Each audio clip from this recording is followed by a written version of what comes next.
Welcome back. This is Midnight Crime. If you enjoy falling asleep to these stories, feel free to like the video and subscribe. And before we begin, what time is it where you are? And where in the world are you tuning in from? Alright, let's head straight into our first story. Story 1. At 10:42 p.m., Chloe Vance fed her cat and double-checked the deadbolt before heading to the bathroom to wash her face. She didn't notice that her reflection in the hallway mirror was being watched by a hidden camera tucked inside the smoke detector. She didn't notice the small, muddy footprint on the rug she had vacuumed an hour ago. Chloe reached for her towel. It was actually the last night she would spend there. 6 weeks later, a new tenant found a diary hidden beneath the floorboards. Detective Marcus Webb stood in the doorway of apartment 412, latex gloves already on, his notebook open to a fresh page. The property manager had called it in at 9:15 a.m. on a Tuesday. A new tenant, James Rothstein, had been removing old carpeting when his pry bar caught on a loose board near the bedroom closet. The diary was blue, water-damaged at one corner, its pages warped from moisture exposure. The property manager had not touched it further. Webb photographed the board's position relative to the closet entrance before examining the gap beneath it. The space was perhaps 8 centimeters deep. Dust accumulated in the cavity, not fresh dust, but the kind that accumulates over years. He used a small pen light and saw nothing else in the gap. The board itself showed tool marks along its edges, consistent with a flathead screwdriver or pry bar. These marks appeared old. The wood around them had begun to oxidize. The diary contained 47 pages. The handwriting was consistent throughout, written in blue ballpoint pen. The first entry was dated March 14th, 2 years prior. The last entry was dated April 28th, 3 days before Chloe Vance's disappearance. Webb sat on the uncarpeted floor and read. The entries described a growing awareness of intrusion. They documented specific times and observations. 3:19 p.m. Heard the ceiling creak in the bedroom while I was in the living room, and the heat wasn't running. And later, found a coffee cup in the sink this morning. I did not use that cup yesterday. Another entry noted, the kitchen window lock was different. The pin was moved 3 millimeters to the left. On April 12th, the handwriting became more pressured. The pen had dug deeper into the paper. I found the camera today, inside the smoke detector in the hallway. The lens was pointing at the mirror. How long? Who? The final entry was brief. The police won't help. They said there's no evidence anyone was here. But he's still coming. I can hear him moving in the walls at night. I've decided. I'm leaving. I'm taking the diary. They can have the apartment. But the diary was here, which meant she hadn't taken it. Webb photographed each page, front and back. He documented the dates, the handwriting variations, the pressure of the pen. He noted that several pages contained what appeared to be scratched-out text, not crossed out with lines, but physically scraped away, the paper thinned and roughened. Whatever had been written in those sections was now illegible. The property manager appeared in the doorway. "Is this a case?" he asked. "Where is Chloe Vance now?" Webb asked without looking up. "That's the thing. The landlord said she left. Gave 30 days notice, paid through the end of April. No forwarding address. No indication of where she went." Webb stood and examined the smoke detector in question. It had already been removed by Rothstein. The camera inside was a micro-unit, Japanese manufacturing, available online for approximately $80. No distinguishing marks. The battery was dead. There was a small memory card slot, but no card present. He photographed the detector's mounting bracket on the ceiling. The paint around the bolts showed no scratches or signs of recent removal. The detector itself, however, showed dust only on the upper portion of its casing. The lower half had been wiped clean at some point. The cleaning pattern was visible under the pen light, swirl marks suggesting a cloth or hand. Webb documented the kitchen window. The lock mechanism was standard. The pin's current position was indistinguishable from any other window lock in the building. He took measurements of the frame, checked for scratches around the latch. The wood showed no tool marks, no forced entry. The bathroom contained the remnants of Chloe's routine. A single toothbrush sat in a cup. A bar of soap, dried and cracked. In the medicine cabinet, he found a prescription bottle, antacids, filled 6 weeks before her departure, with 7 tablets remaining. The label was dated and bore the pharmacy's address, Meridian Pharmacy, 3 blocks away. The prescription had been written by Dr. Helena Ross, internal medicine, 3 months prior. Webb called the pharmacy. The pharmacist confirmed that Chloe Vance had filled the prescription but had not refilled it since. The bedroom closet contained wire hangers and the faint smell of fabric softener. 3 empty hangers hung in a row, their position suggesting recent removal of clothing. A small cardboard box sat on the upper shelf. Inside were bank statements from the previous year. Webb photographed each one. The transactions were routine: rent, utilities, groceries.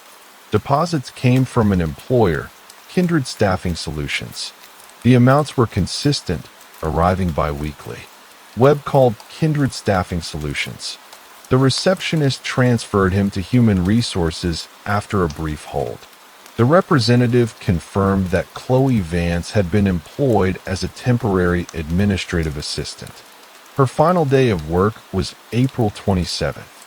She had not appeared for scheduled shifts beginning May 1st. No explanation had been provided. She had not collected her final paycheck. The floorboard cavity had been deliberately prepared. The board had been partially loosened, making it accessible but not immediately obvious. Someone had placed the diary there, or Chloe had placed it there herself before leaving. The question was why. If she had been fleeing, she would have taken it. If she had hidden it, she would have expected to retrieve it. Webb returned to the diary's final page. The handwriting here was smallest, squeezed into the margins. If you're reading this, he won.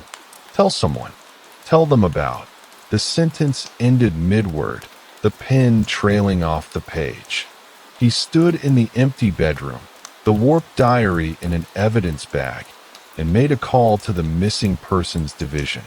The Missing Persons Report pulled up a photograph of Chloe Vance taken from her employment file. 28 years old, brown hair, no distinguishing marks listed.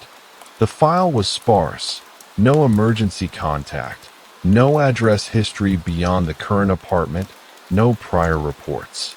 Webb requested the building's entry logs from the property management company. The system was electronic, a keypad lock installed 3 years prior. The logs were stored on a server maintained by the building's management firm. The IT specialist, a woman named Patricia Cole, pulled the data remotely and sent it within the hour. Webb opened the spreadsheet at his desk and began scrolling backward from April 28th. The entry pattern was consistent. Chloe had entered and exited the building at predictable times: 7:34 a.m. departures for work, 5:18 p.m. or 5:47 p.m. returns. On weekends, the pattern varied slightly, but beginning April 18th, the log showed an additional entry: 11:23 p.m. on April 18th. No corresponding exit. The next morning's departure at 7:34 a.m. showed her leaving. This was consistent with her being in the apartment overnight, but the 11:23 p.m. entry was unusual. It fell between her 5:47 p.m. return from work and her next recorded departure. Webb looked deeper. On April 19th, there were 2 exits logged: 7:34 a.m., and 9:14 p.m. The 9:14 p.m. exit had no corresponding entry beforehand recorded on that date. On April 20th, an entry was logged at 4:02 a.m. with no exit until 7:34 a.m. The pattern continued.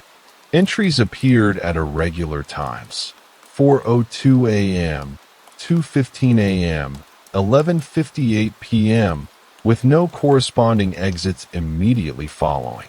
Webb cross-referenced the dates with the diary entries. On April 20th, Chloe had written, "Heard footsteps in the walls again. 3:47 a.m. I'm certain now." Webb called Patricia Cole back. The entry logs from April 18th onward. "Can you verify those?" Cole accessed the system again. There was a pause, longer than before. "That's odd," she said. "The timestamps on those entries, they're consistent. They're in the database, but let me check the actual keypad data." Another pause. "Detective, the keypad didn't record any of those entries I'm seeing on the server." Webb's notebook filled with a single line. "Database entries without corresponding hardware logs." He drove to the building's management office and met with Cole in person. She brought him into the server room, a small space with 2 filing cabinets and a desktop computer. The hardware was dated, perhaps 5 years old. Cole pulled up the entry log application and scrolled to April 18th. The entries were visible on screen. She then opened the raw data file, the direct record from the keypad hardware itself. "See here?" Cole pointed to the screen. The hardware log ends on April 17th at 5:47 p.m. No other entries. The server log continues, but it's not matching the hardware. "Who has access to modify the server log?" Webb asked. "The building manager. The IT contractor, that's me, and anyone with the admin password." "How often is the password changed?" "Annually. Last change was March 15th. Webb requested all personnel with building access. There were 17 names: the building manager, 3 maintenance workers, 5 residents, the IT contractor, 2 cleaning service employees, and 4 contractors who had worked on various projects. Webb photographed the list. He returned to apartment 412 and examined the computer setup. The bedroom contained no personal computer. The living room had a small desk, and on it sat a laptop, closed. Webb photographed its position relative to the desk, the window, the door. He opened it carefully. The device was powered off. He did not attempt to power it on. Instead, he bagged it as evidence and arranged transport to the digital forensics unit. The bathroom medicine cabinet yielded another detail on closer inspection. Behind the antacid bottle sat a second prescription bottle, empty, dated 8 months prior. The label read, "Lorazepam 0.5 milligrams. Take as needed for anxiety." The prescription was written by the same doctor, Helena Ross. The bottle had contained 30 tablets. The count indicated that roughly 6 tablets remained when it was removed from the cabinet, meaning Chloe had taken approximately 24 tablets from a 30-tablet bottle over an 8-month period. Webb called Dr. Ross's office. The receptionist confirmed that Chloe Vance had been a patient. Dr. Ross was available to speak briefly. "Ms. Vance came in complaining of anxiety and intrusive thoughts," Ross said. "She mentioned feeling watched. I prescribed a low dose of lorazepam and recommended she see a therapist. She never followed up on the referral." "Did she mention why she felt watched?" "She said someone was entering her apartment when she wasn't home. I advised her to contact police. She seemed reluctant. She said they wouldn't believe her." Webb documented the call in his notebook and added a note to request Chloe's full medical file, which would require a warrant. In the kitchen, he opened each cabinet methodically. Plates, bowls, glasses, all standard, purchased from the same discount retailer based on the uniform pattern. The second drawer contained cooking utensils. The third held miscellaneous items: a small flashlight, 3 notepads, a pen that had run out of ink. The fourth drawer was empty except for a receipt, turned face down. Webb photographed it in place before picking it up. The receipt was from Meridian Pharmacy, dated April 26th, 3 days before her disappearance. The purchase was a single item, a padlock with combination lock, $8.99, marked as purchased at 2:34 p.m. No other items. Webb checked the apartment again for a padlock. He found nothing in the obvious places: the closet, the cabinet locks, the storage compartments. He opened the bathroom cabinet under the sink and examined the contents. There was nothing there either, but the cabinet's interior showed a faint scratch pattern on the wood shelf, suggesting something had been removed recently. The scratches were clean-edged, with no dust accumulation in their grooves. He photographed the scratches and took measurements. The spacing suggested a hasp and padlock configuration, approximately 15 centimeters wide. The padlock was gone. Either Chloe had removed it before leaving, or someone else had taken it after her departure. Webb stood in the apartment center and made a note. Timeline requires clarification. Property management's entry date unknown. Current tenant moved in when exactly? How many days between Chloe's departure and James Rothstein's arrival? He called the property manager again. When did the apartment become available after Chloe left? May 15th. That's when James Rothstein signed the lease. The apartment sat empty for about 2 weeks. 2 weeks. 17 days from her last diary entry to the property being released. Sufficient time for someone to enter the vacant space, remove the padlock, potentially remove other items. Or sufficient time for Chloe to have returned, removed items, and left again. Webb requested the entry logs for the period from April 28th through May 15th. The server data showed no entries. The hardware log, the actual record, showed the same. Nothing. A gap. A space where entries should have been. He was looking at a building with a compromised security system, a missing woman, and a digital record that could be edited at will by anyone with the right password. The real question was whether the entries from April 18th onward had been added after Chloe disappeared, or whether someone had been visiting the apartment in real time, their presence documented in the system but not witnessed by the woman who lived there. Webb bagged the receipt from Meridian Pharmacy and requested footage from the store's security camera for April 26th at 2:34 p.m. The pharmacy footage arrived on a compact drive. Webb watched it at his desk, advancing frame by frame. At 2:34 p.m. on April 26th, a figure entered Meridian Pharmacy wearing a baseball cap and sunglasses despite the overcast weather. The timestamp was visible in the corner of the frame. The figure moved directly to the hardware section, selected a combination padlock from the display, and proceeded to check out. The cashier was visible, a young man with a nameplate that read Derek. The transaction took 90 seconds. Webb froze the frame at the moment the figure turned slightly toward the camera. The baseball cap obscured most of the face, but the build was visible: broad shoulders, approximately 180 centimeters tall, masculine. The hands were visible as the figure handed cash to Derek. No visible marks, no distinguishing features. Webb had assumed the figure was Chloe Vance. Now he was uncertain. He called Meridian Pharmacy and asked to speak with Derek. The young man confirmed he recalled the transaction. The person paid cash, $19 and some change. I remember because they didn't ask for a bag. Did they say anything? No, just handed me the money and left. Webb requested the pharmacy's full transaction logs for April and May. The manager sent them within 2 hours.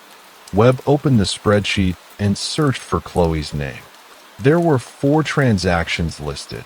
The lorazepam refill on April 8th, a purchase of pain relievers on April 15th, the padlock purchase on April 26th logged under cash transaction, no name, and a final purchase on May 3rd. May 3rd, 6 days after her last diary entry, 5 days after she supposedly left the apartment. The May 3rd transaction was for a single item, antibiotic ointment and adhesive bandages. Total, $6.47. Timestamp, for 18 p.m. Webb pulled the security footage for May 3rd. At 4:18 p.m., a figure entered the pharmacy. This figure wore a hoodie and kept the face down. The gait appeared different from the April 26th figure, slower, more deliberate. When the figure reached the bandage section, Webb saw the hands. There was a visible injury, bandages already wrapped around the left wrist and forearm. He advanced the footage. The figure purchased the items and left. The entire visit lasted 75 seconds.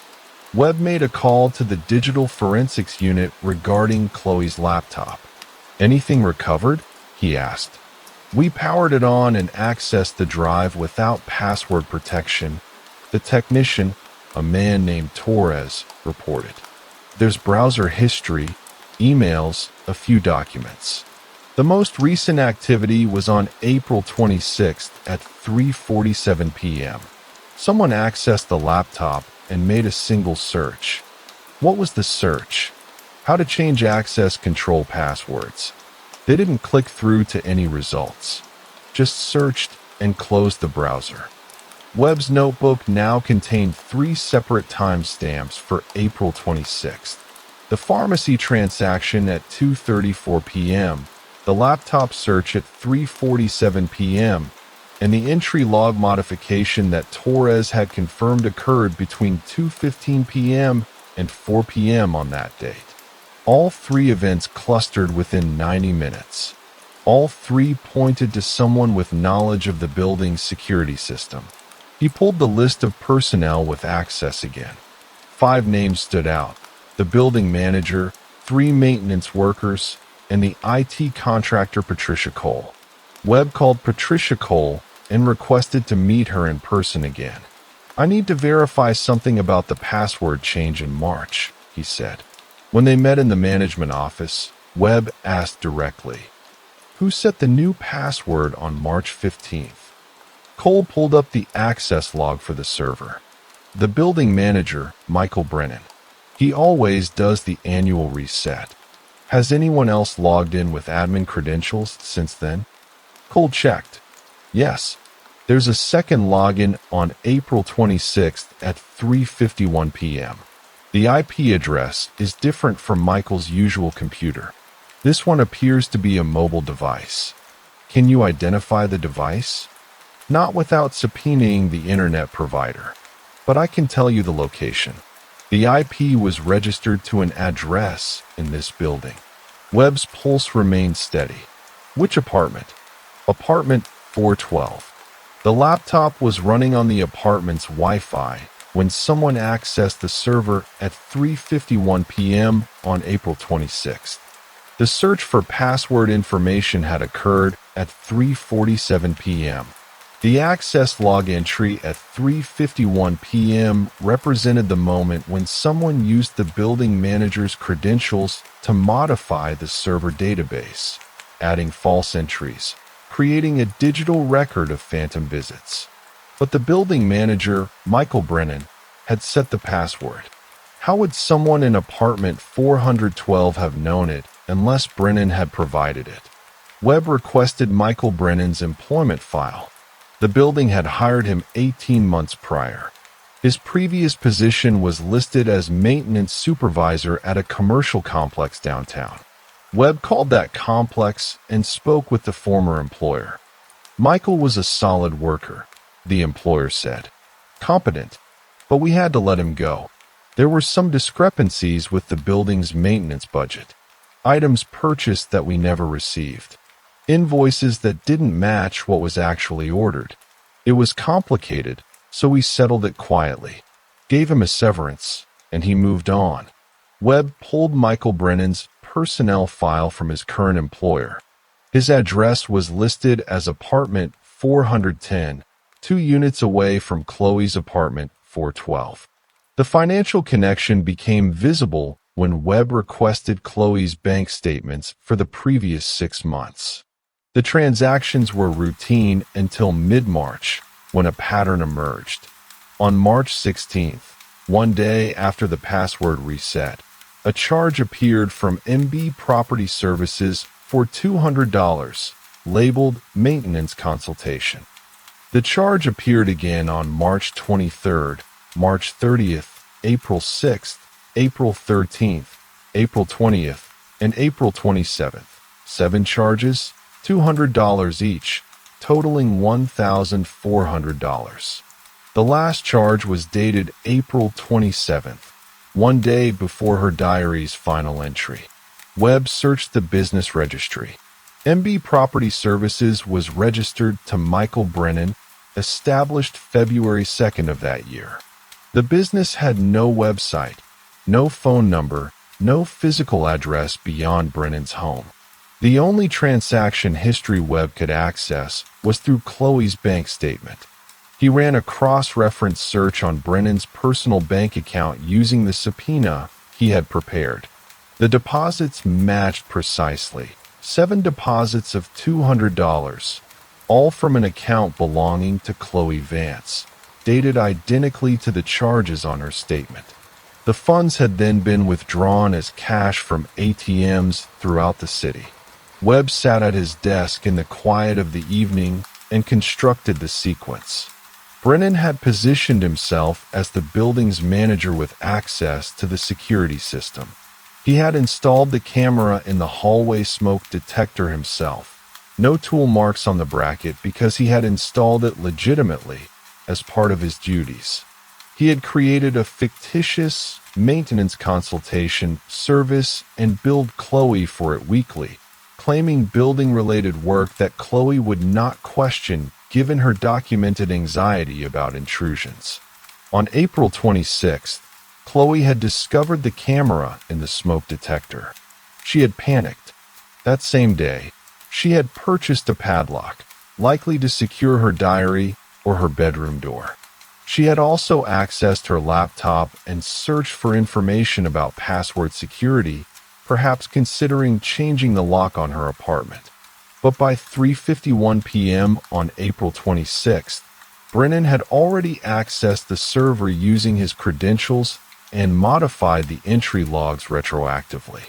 He had added false entries dating back to April 18th, creating a digital record suggesting an intruder had been accessing the building at odd hours. The intent was clear. If Chloe reported the camera, the entry logs would corroborate her fear of an intruder, but the intruder would be a stranger, not the building manager who lived 2 doors away. Brennan had also accessed the apartment physically. The muddy footprint Chloe had noted in her diary, the coffee cup in the sink, the window lock moved 3 millimeters.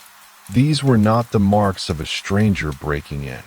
These were the marks of someone who had a master key, who could enter freely, who could pretend later that the building's security system had failed to prevent a real break-in.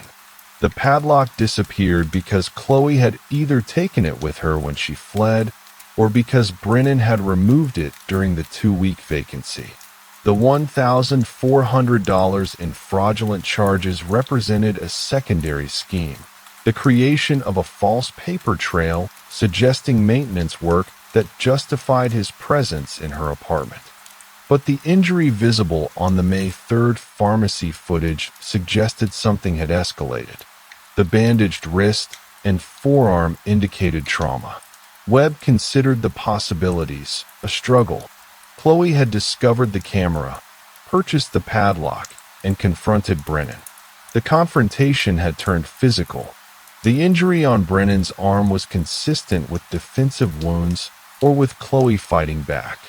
The May 3rd purchase of antibiotic ointment and bandages suggested Brennan had been injured badly enough to require medical supplies. An injury serious enough that he could not go to a doctor without risk of reporting. An injury that coincided with Chloe's disappearance by 5 days. Webb opened his email and typed a request to the district attorney's office. He requested a warrant for Michael Brennan's apartment, his personal vehicle, and his financial records. He included the pharmacy footage, the laptop search timestamp, the server access log, the fraudulent billing records, and the injury visible on the May 3rd pharmacy footage. He attached a final note. Recommend search focus on evidence of violence and disposal. Timeline indicates missing person contact likely occurred April 26th to 27th. May 3rd pharmacy visit suggests perpetrator sustained injury consistent with defensive wounds or struggle. Perpetrator is building manager, apartment 410, employed in position allowing unsupervised access to all units and security infrastructure. Webb closed his notebook. The case had assembled itself through mundane facts. A receipt for a padlock, a laptop timestamp, a server access log, a pharmacy transaction, and a wrist visible for 75 seconds in security footage. No confession, no dramatic revelation. Only the quiet accumulation of evidence that pointed to a specific person at specific times, performing specific actions that created a documentary record of their guilt. He filed the report and made the call to request the warrant. The rest would follow: the search, the discovery of evidence, the formal charges. But that would be bureaucratic, procedural, expected. The real investigation was complete. The truth was already known, written in timestamps and pharmacy receipts, and the simple fact that Michael Brennan's wrist had been bandaged on May 3rd, 6 days after Chloe Vance had purchased a padlock and disappeared. Story 2. After 3 months of receiving identical credit card statements, a retiree found that a stranger had legally changed their mailing address to a P.O. box 3 states away to intercept new lines of credit. The retiree's name was Frank Holloway. He discovered the address change on a Tuesday morning in late September when a credit card statement arrived addressed to F. Holloway at a P.O. box in Albuquerque, New Mexico. He lived in Poughkeepsie, New York. He had never been to Albuquerque. The statement showed 3 months of activity. Not his activity. Multiple purchases at electronics retailers, gas stations, and restaurants across the Southwest. The closing balance was $18,400. The minimum payment due was $552. Holloway sat at his kitchen table for 40 minutes without moving. Then he called the issuing bank. The customer service representative, a woman named Patricia, pulled his account and went silent. When she spoke again, her voice had changed. She said the address change had been processed through their online portal. It showed a timestamp of June 14th at 2:19 a.m. Eastern Daylight Time. The change request had come from an IP address registered to a commercial internet provider serving the Las Vegas metropolitan area. Holloway did not own a computer. He did not use the internet. He had never logged into his bank's website. Patricia transferred him to fraud investigation. The investigator's name was David Reeves. Reeves said they would freeze the account and begin a dispute process. He also said Holloway should file a police report. Reeves did not sound surprised. He sounded tired. Detective Sarah Brennan arrived at Holloway's home on a Thursday morning. She was in her mid-50s, with gray threading through her dark hair pulled back in a clip. She carried a leather portfolio and a digital camera. She sat at the same kitchen table where Holloway had opened the statement.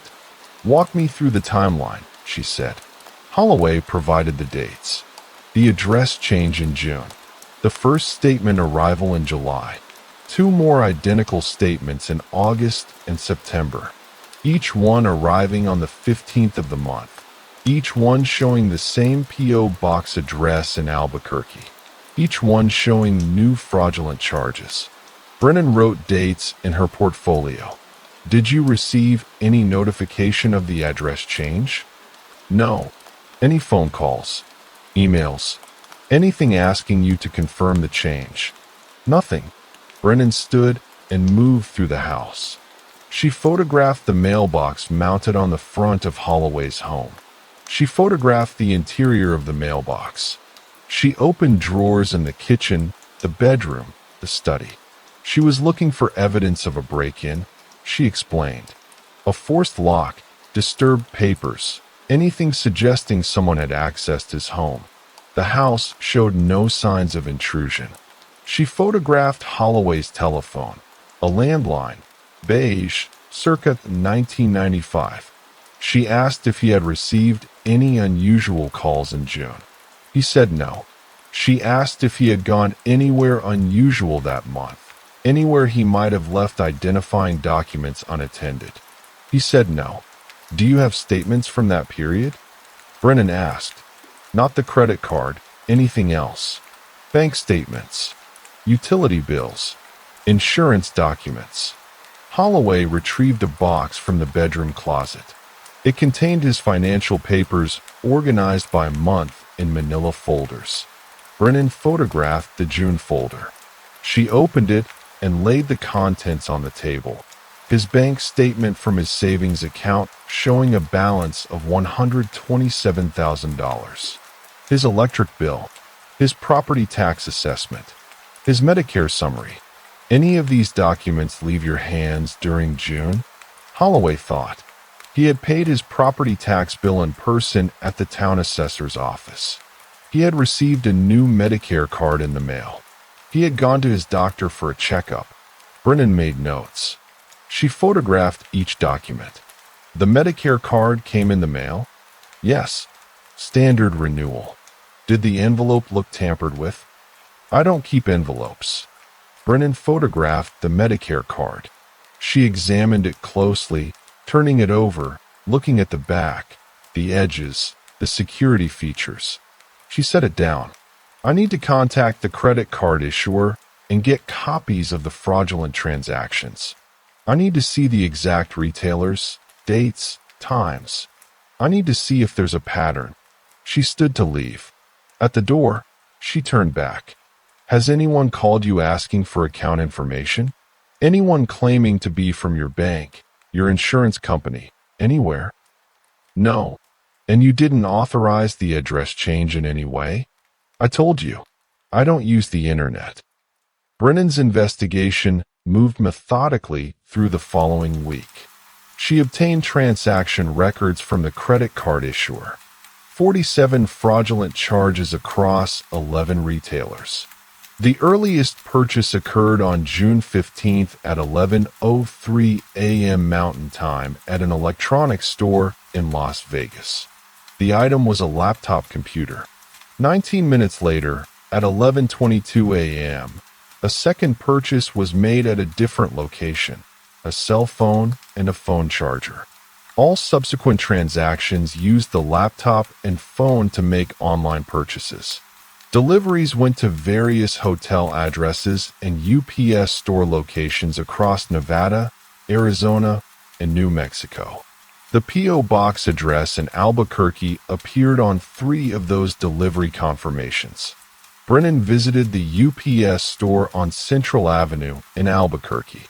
She showed her badge to the manager, a man in his 40s named Robert Gutierrez. She photographed the interior of the store. She photographed the wall of P.O. boxes. She obtained copies of the rental agreement for the box in question, Box 447. The rental agreement was dated June 10th. It had been paid for in cash. The name on the agreement was Frank H. Lawton. The signature was in blue ballpoint pen. Gutierrez said he had not processed the rental himself. A part-time employee named Marcus had been working that day. Marcus no longer worked at the store. Brennan photographed the rental agreement. She photographed the signature. She examined the handwriting, the slant, the letter formation, the pressure marks in the paper. She held it up to the light. The pen had been pressed firmly enough to create slight indentations on the form below. She requested security footage from June 10th. Gutierrez said the store's system recorded 60 days of footage. June 10th would still be available. They walked to the back office. Gutierrez pulled up the timestamp for 2:47 p.m. that day. The footage was in color but grainy. A figure entered the store wearing a dark baseball cap and a gray hoodie. The face was obscured by the brim of the cap and the hood. The person wore latex gloves, visible as they handed cash to the part-time employee and filled out the rental form. The transaction lasted 4 minutes. The person left the store and moved out of frame. Brennan watched the footage 3 times. She photographed the monitor with her camera, capturing the timestamp and the image. Does the part-time employee still have contact information on file? Gutierrez checked the payroll records. Marcus Webb, age 23, with an address in Las Vegas. A phone number. Brennan wrote everything down. Webb's apartment in Las Vegas was in a complex called Desert Ridge, 3 miles east of the Strip. Brennan drove there on a Friday morning. The complex manager let her into the office. The manager was a woman named Helen Cray. She checked the rental records. "He's no longer here," Cray said. "Moved out 3 weeks ago. Left no forwarding address." "When did he move in?" "Late May." Brennan photographed the lease agreement. Webb's employment history on the form listed his previous address as a motel on Fremont Street. His previous employment was listed as self-employed. The line for emergency contact was blank. Cray provided the security code for Webb's former unit, 2847. It was already re-rented. Brennan stood outside the door. She could hear a television inside. She did not enter. She drove to the motel on Fremont Street, the Desert Moon Motor Lodge. She showed her badge to the clerk, an older man behind bulletproof glass. She asked about Marcus Webb. The clerk checked the records on a computer from approximately 2005. "Yeah, we got him. Room 114. He was here for about 6 weeks, left in late May. Do you have footage from his stay? We got cameras in the hallway. I'll need footage from May." The clerk sighed. He made a call to the manager. 20 minutes later, Brennan was in a back office viewing footage on a monitor. The hallway camera showed Webb entering and leaving his room multiple times. In 3 separate instances, May 17th, May 23rd, and May 29th, Webb entered the room with an older man. The man wore a postal service uniform. Brennan leaned closer to the monitor. She photographed the screen. She advanced the footage frame by frame. The postal worker's uniform bore a name tape. She could not read it clearly, but the letters appeared to be ROSS or similar. His uniform showed the U.S. Postal Service insignia and what appeared to be a Las Vegas area sorting facility identifier on the sleeve. Brennan requested the dates and times. The manager provided them. She photographed the information. She also requested any additional footage of the man in the postal uniform, either entering or leaving the motel. The manager searched the archives. There were 6 more instances spread across May and early June. In one instance, dated June 2nd, the man entered Webb's room carrying a document folder. Brennan photographed that frame. The United States Postal Service sorting facility serving the Las Vegas area was located on Industrial Road. Brennan arrived at 8:15 a.m. on a Monday morning. She spoke to the facility manager, a man named Donald Pierce. She showed him a screenshot of the man from the motel footage. Pierce studied the image. He nodded slowly. That's Ross Kellerman, one of our mail carriers. He's been with us for 12 years. Is he here today? He's out on his route. He'll be back around 4 p.m. Brennan waited in her car in the parking lot. She observed the facility, the loading docks, the mail trucks, the workers moving in and out. At 4:17 p.m., a mail truck pulled into the facility. A man in a postal uniform exited the vehicle. Even from a distance, his build and gait matched the footage. Brennan waited until he entered the building. She followed him inside and showed her badge. She asked him to step into a back office. Kellerman was 48 years old, with lines around his eyes and a heaviness to his posture. He denied knowing Marcus Webb. He denied visiting the Desert Moon Motor Lodge. He denied accessing any customer mail or financial documents. Brennan photographed his work schedule. His route covered a neighborhood in northeast Las Vegas. Holloway's address was not on his assigned route, but Holloway's credit card issuer's mailing center was located 4 miles from Kellerman's route. The center processed incoming mail from customers reporting address changes. Brennan requested Kellerman's employment records, his background check, his access logs to the USPS facility. She requested his cell phone records and GPS data from his postal vehicle for June 1st through June 20th. Pierce said he would need a warrant for most of that information. Brennan called the federal prosecutor's office. The warrant was issued on Tuesday afternoon. Brennan served it at the postal facility at 3 p.m. on Wednesday. She photographed Kellerman's work locker. Inside were his uniform, his mail carrier bag, a thermos, and a pair of latex gloves, the same type visible in the UPS store footage. She photographed the gloves. She photographed the serial number on Kellerman's postal identification badge. The GPS data from his vehicle showed multiple trips to the area near the credit card issuer's processing center on June 13th and June 14th. The timestamps matched the timing of the address change request. The cell phone records showed calls between Kellerman and Marcus Webb on 15 separate dates between May 15th and June 10th. The longest call lasted 23 minutes and occurred on June 8th at 7:38 p.m. Brennan photographed all the records. She also requested and obtained the delivery records for the mail sorting facility serving the zip code where Holloway's credit card issuer processed address change requests. She identified 17 address change forms that had been delivered to that location during the first 2 weeks of June. Cross-referencing with the issuer's records, she determined that 4 of those forms had been processed, including Holloway's. The other 13 had either been rejected or had not yet been processed. One of the unprocessed forms was addressed to Robert Shun at an address in Portland, Oregon. Another was addressed to Michael Hayes in Minneapolis.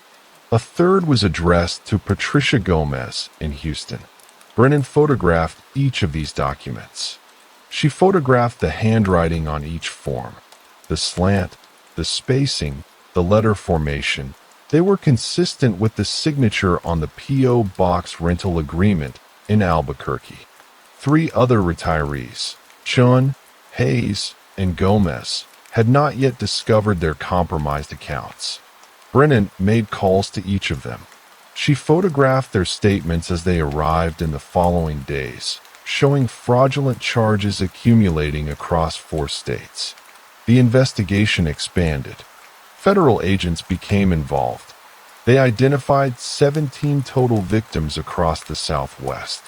17 victims, 1 postal worker with access to mail, 1 young man with the technical knowledge to open online accounts and coordinate fraudulent transactions, and a network of P.O. boxes and hotel addresses stretching across Nevada, Arizona, New Mexico, and Utah. Brennan stood in her office in Poughkeepsie on a Thursday afternoon, 2 weeks into the investigation, and laid out every photograph, every document, every timestamp on a large table. She photographed the entire arrangement. Every clue was visible. Every fact was documented. Every connection was physical and traceable. But the question of why, the motivation behind the crime, the relationship between Kellerman and Webb, the exact mechanics of the initial breach, remained in the unsolved space between evidence and explanation. That space would require more searching, more documents, more physical objects retrieved from the world and made to speak their facts. Brennan made notes for the next phase of interviews. The federal agents executed the warrant on Kellerman's residence on a Friday morning at 8:45 a.m. Brennan was present. The house was a small ranch-style property in a residential neighborhood in North Las Vegas, pale stucco with a gravel yard and a detached garage. The garage door was closed. There were no vehicles in the driveway. Kellerman did not answer when they knocked. The agents entered using a key obtained from the property management company. Kellerman rented the house. The interior was sparse. A living room with minimal furniture. A kitchen with clean counters. A bedroom with a made bed. Everything suggested a life of temporary residence, of passage through a space rather than occupation of it. In the bedroom closet, Brennan found a cardboard box containing financial documents. Bank statements from 3 separate accounts, none in Kellerman's name. The accounts were registered to individuals named Robert Patterson, David Caulfield, and Margaret Ellsworth. All 3 accounts showed recent deposits in cash amounts ranging from $1,200 to $3,800. The deposits had been made at ATMs across Las Vegas between May 20th and June 8th. Brennan photographed each statement. The deposits showed timestamps and ATM location identifiers. She cross-referenced the locations against a map of Las Vegas. The ATMs were distributed across the city. No clear pattern except that they were located at commercial establishments, convenience stores, casinos, shopping centers. Locations with foot traffic, locations where a person could blend into crowds. The bank statements also indicated transfers. Money moved from the fraudulent accounts to a 4th account registered to Marcus Webb. These transfers had been made online, routed through the bank's web portal. The transfers occurred on dates that corresponded to the fraudulent credit card charges, money flowing in and then flowing out, dispersed across multiple channels. In the bathroom, Brennan found a receipt from a pharmacy. It was dated June 7th. It had been crumpled and then flattened, left on the shelf behind the bathroom mirror. The receipt showed a purchase of latex gloves, size medium, and a bottle of hydrogen peroxide. The timestamp was 2:19 p.m. The store location was a CVS 3 blocks from the USPS facility where Kellerman worked. She photographed the receipt. The transaction ID was visible. She made a note to request the security footage from that CVS for June 7th. In the kitchen, Brennan opened the freezer. It contained only ice and a single bottle of vodka. She opened the refrigerator. It contained milk that had expired on June 12th, 3 containers of takeout food in various states of staleness, and a 6-pack of beer with 4 cans remaining. In the pantry, she found dry goods, cereal, canned soup, rice. The pantry showed evidence of recent occupation, but no luxury, no excess. In the spare bedroom, which Kellerman was using as an office, Brennan found a desk with a computer. The computer was a desktop model, approximately 5 years old. Agents disconnected it and photographed it before removing it for analysis. They also found a spiral notebook with handwritten notes. Brennan photographed each page. The notebook contained names, not the victims' names, but other names, initials and surnames, with corresponding numbers that appeared to be account identifiers or transaction amounts. The dates ranged from March through July. Some entries showed check marks, indicating completion. Others were marked with question marks or were crossed out entirely. The handwriting was consistent with the P.O. Box rental agreement and the address change forms. The same slant, the same pressure, the same particular formation of lowercase letters. One entry, dated May 22nd, read, RP, pending, $4,200. Another, dated May 29th, read, DC, active, $2,800. A third, dated June 5th, read, ME delayed, $3,600. The initials matched the fraudulent account holders whose statements Brennan had found.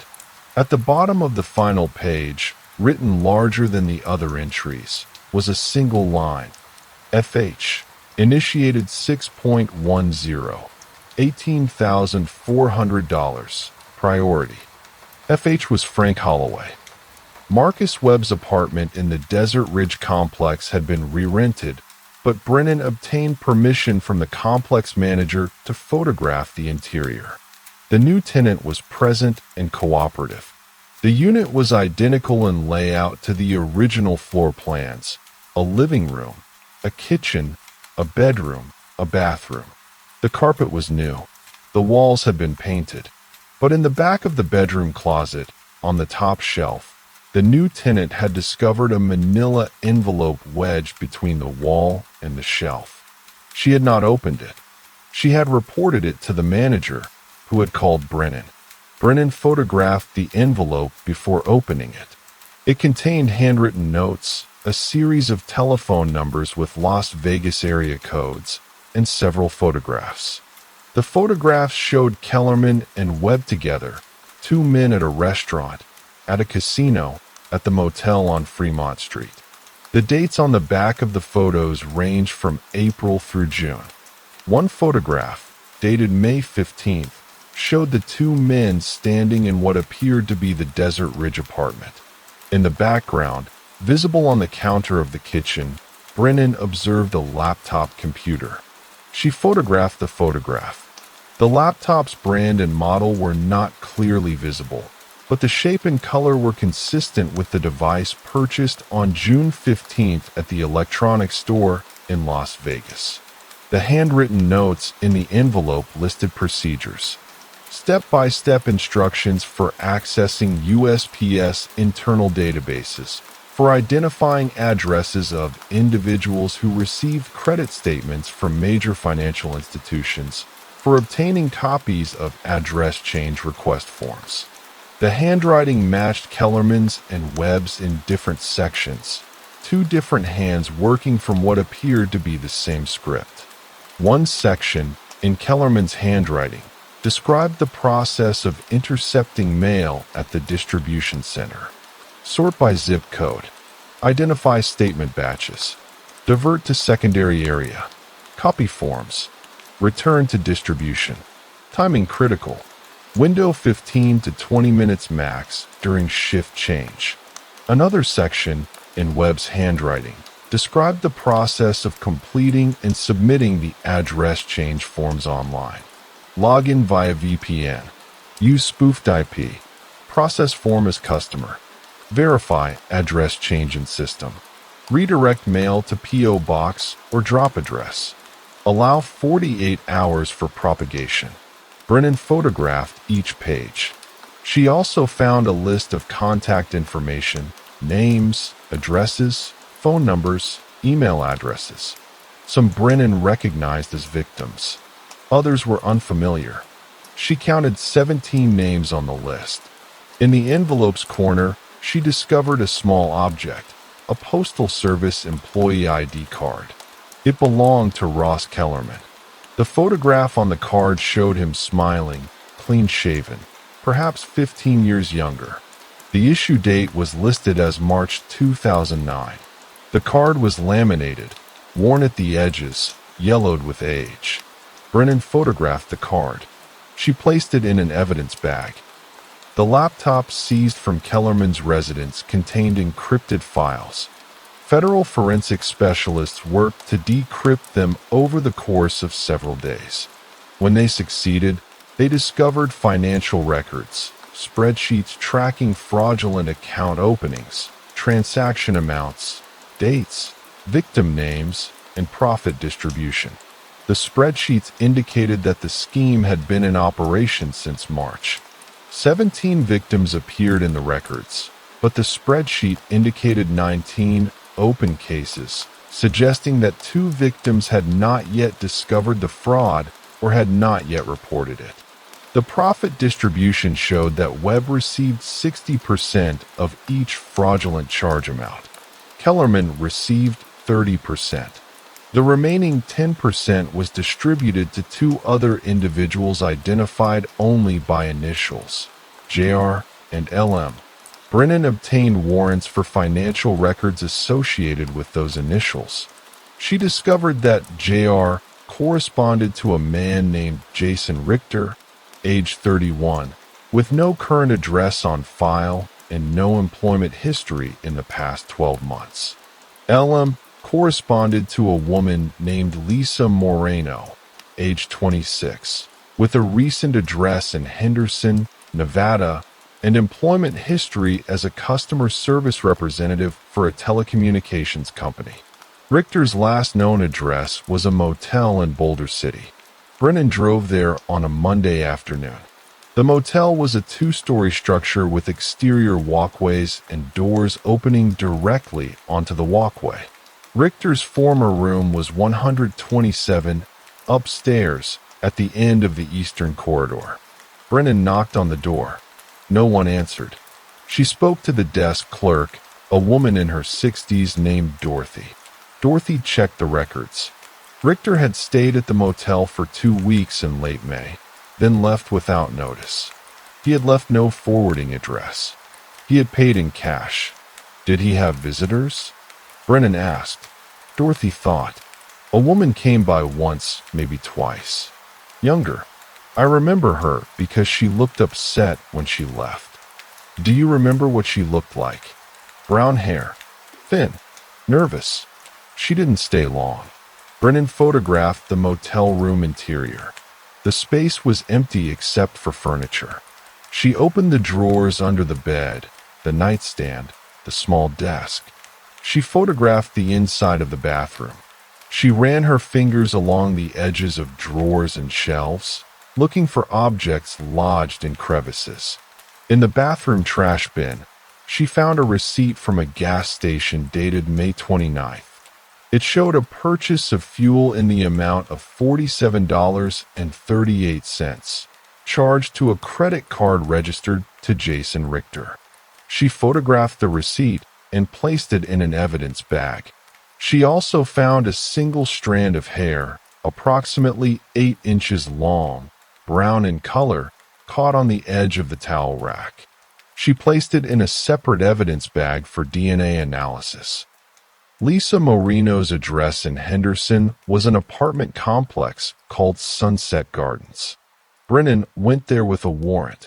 The complex manager provided access to the unit. No one was home. The apartment was unoccupied and showed signs of hasty departure. Open closet doors, empty drawers, dust patterns on shelves indicating recently removed objects. In the bedroom, on top of a dresser, Brennan found a handwritten note in Lisa Moreno's handwriting. The note read, "I'm sorry. I didn't know what this was. I can't be part of this anymore. I'm leaving. Don't look for me." The date on the note was June 15th. Brennan photographed the note. She also photographed the apartment's interior, documenting the emptiness, the signs of departure. She checked the kitchen. The refrigerator was empty and unplugged. The freezer contained only ice trays. The pantry shelves were bare. In the bedroom closet, on the top shelf, Brennan discovered a laptop computer identical in model to the one found in Kellerman's residence. She photographed it before removing it for forensic analysis. She also found a stack of printed email messages, secured with a rubber band, hidden behind a loose baseboard panel in the bedroom. The emails were dated from May through mid-June. They were exchanges between Lisa Moreno and Marcus Webb, discussing doubts, expressing concern, questioning the scope and duration of the scheme. One email, dated June 8th at 4:52 p.m., from Webb to Moreno, read, "We're moving forward with the retirees. RK says they don't monitor their accounts as closely. More time before discovery. JR is already out. He got scared. But we need you. Only 2 weeks more, and we fold everything. Then we're out." Another email, dated June 12th at 11:33 p.m., from Moreno to Webb, read, "I can't do this. I know you said the victims have insurance, but that's not how this works. I looked at the fraud protection. Some of them are liable for thousands. I'm not stealing from old people. I'm leaving. Don't contact me." Brennan photographed each email. She placed the stack in an evidence bag. The forensic analysis of both laptops revealed similar content: financial spreadsheets, victim lists, correspondence with a fourth individual identified only as RK in the emails. The initials matched Ross Kellerman, but the analysis also revealed something else: a series of encrypted folders that took the forensic specialists 5 days to unlock.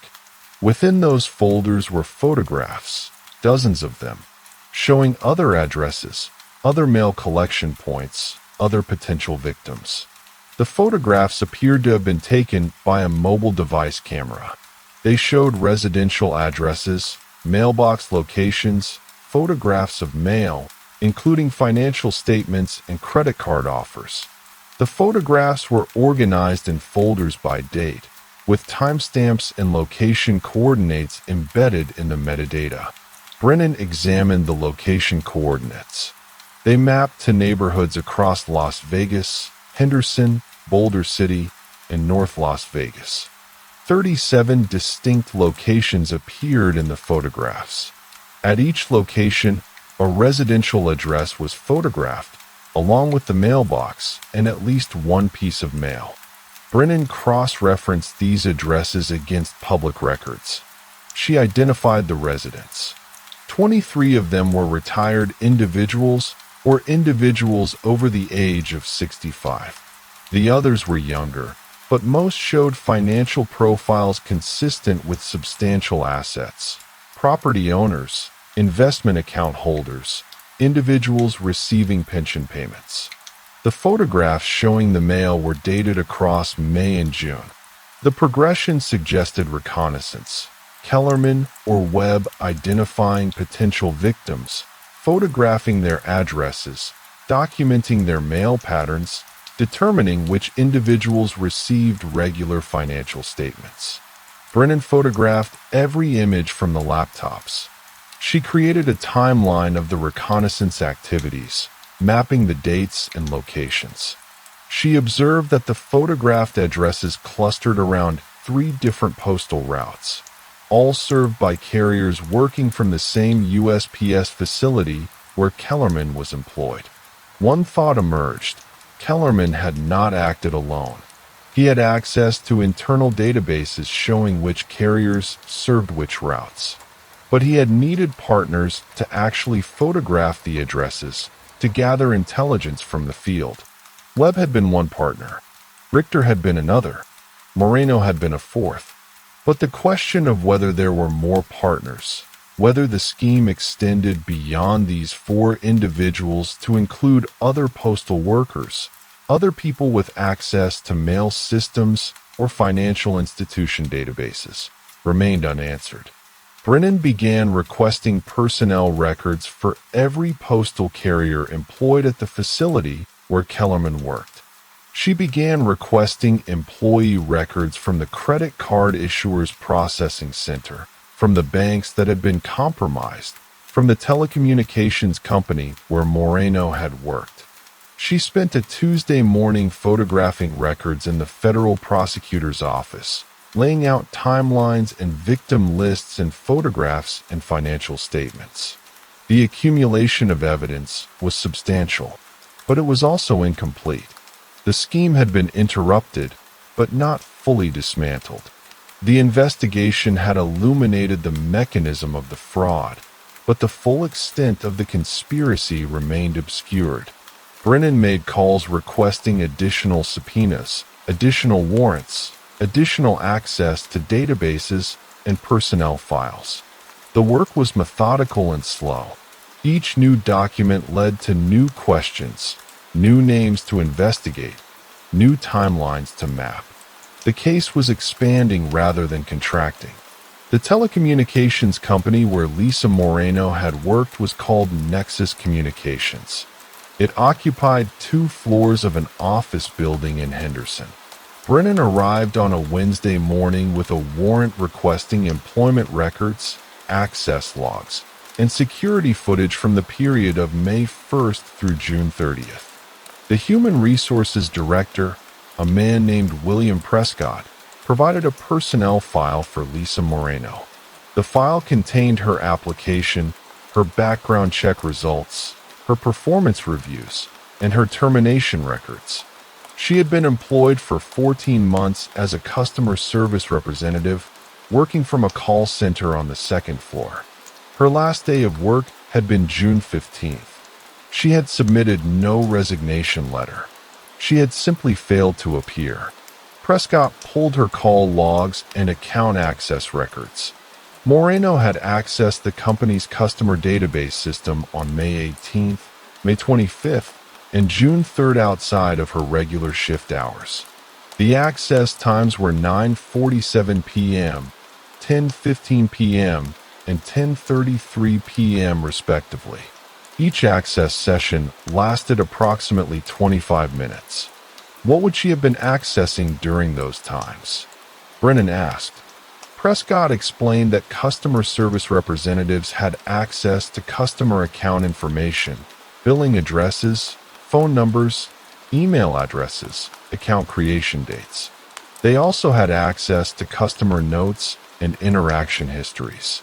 The system was designed for representatives to assist customers with service issues, but access to the data itself was broad. Can you tell what she was searching for? Brennan asked. Prescott pulled the access logs and reviewed them on his computer. He photographed the screen showing Moreno's search queries. The queries appeared to be random. She had searched for customers by phone number, by account name, by billing address. She had pulled up account information for 47 different customers across Las Vegas and the surrounding areas. Brennan photographed the list of searched accounts. She then requested that Prescott cross-reference those account holders against the victims already identified in the fraud investigation. Prescott spent an hour running the comparison.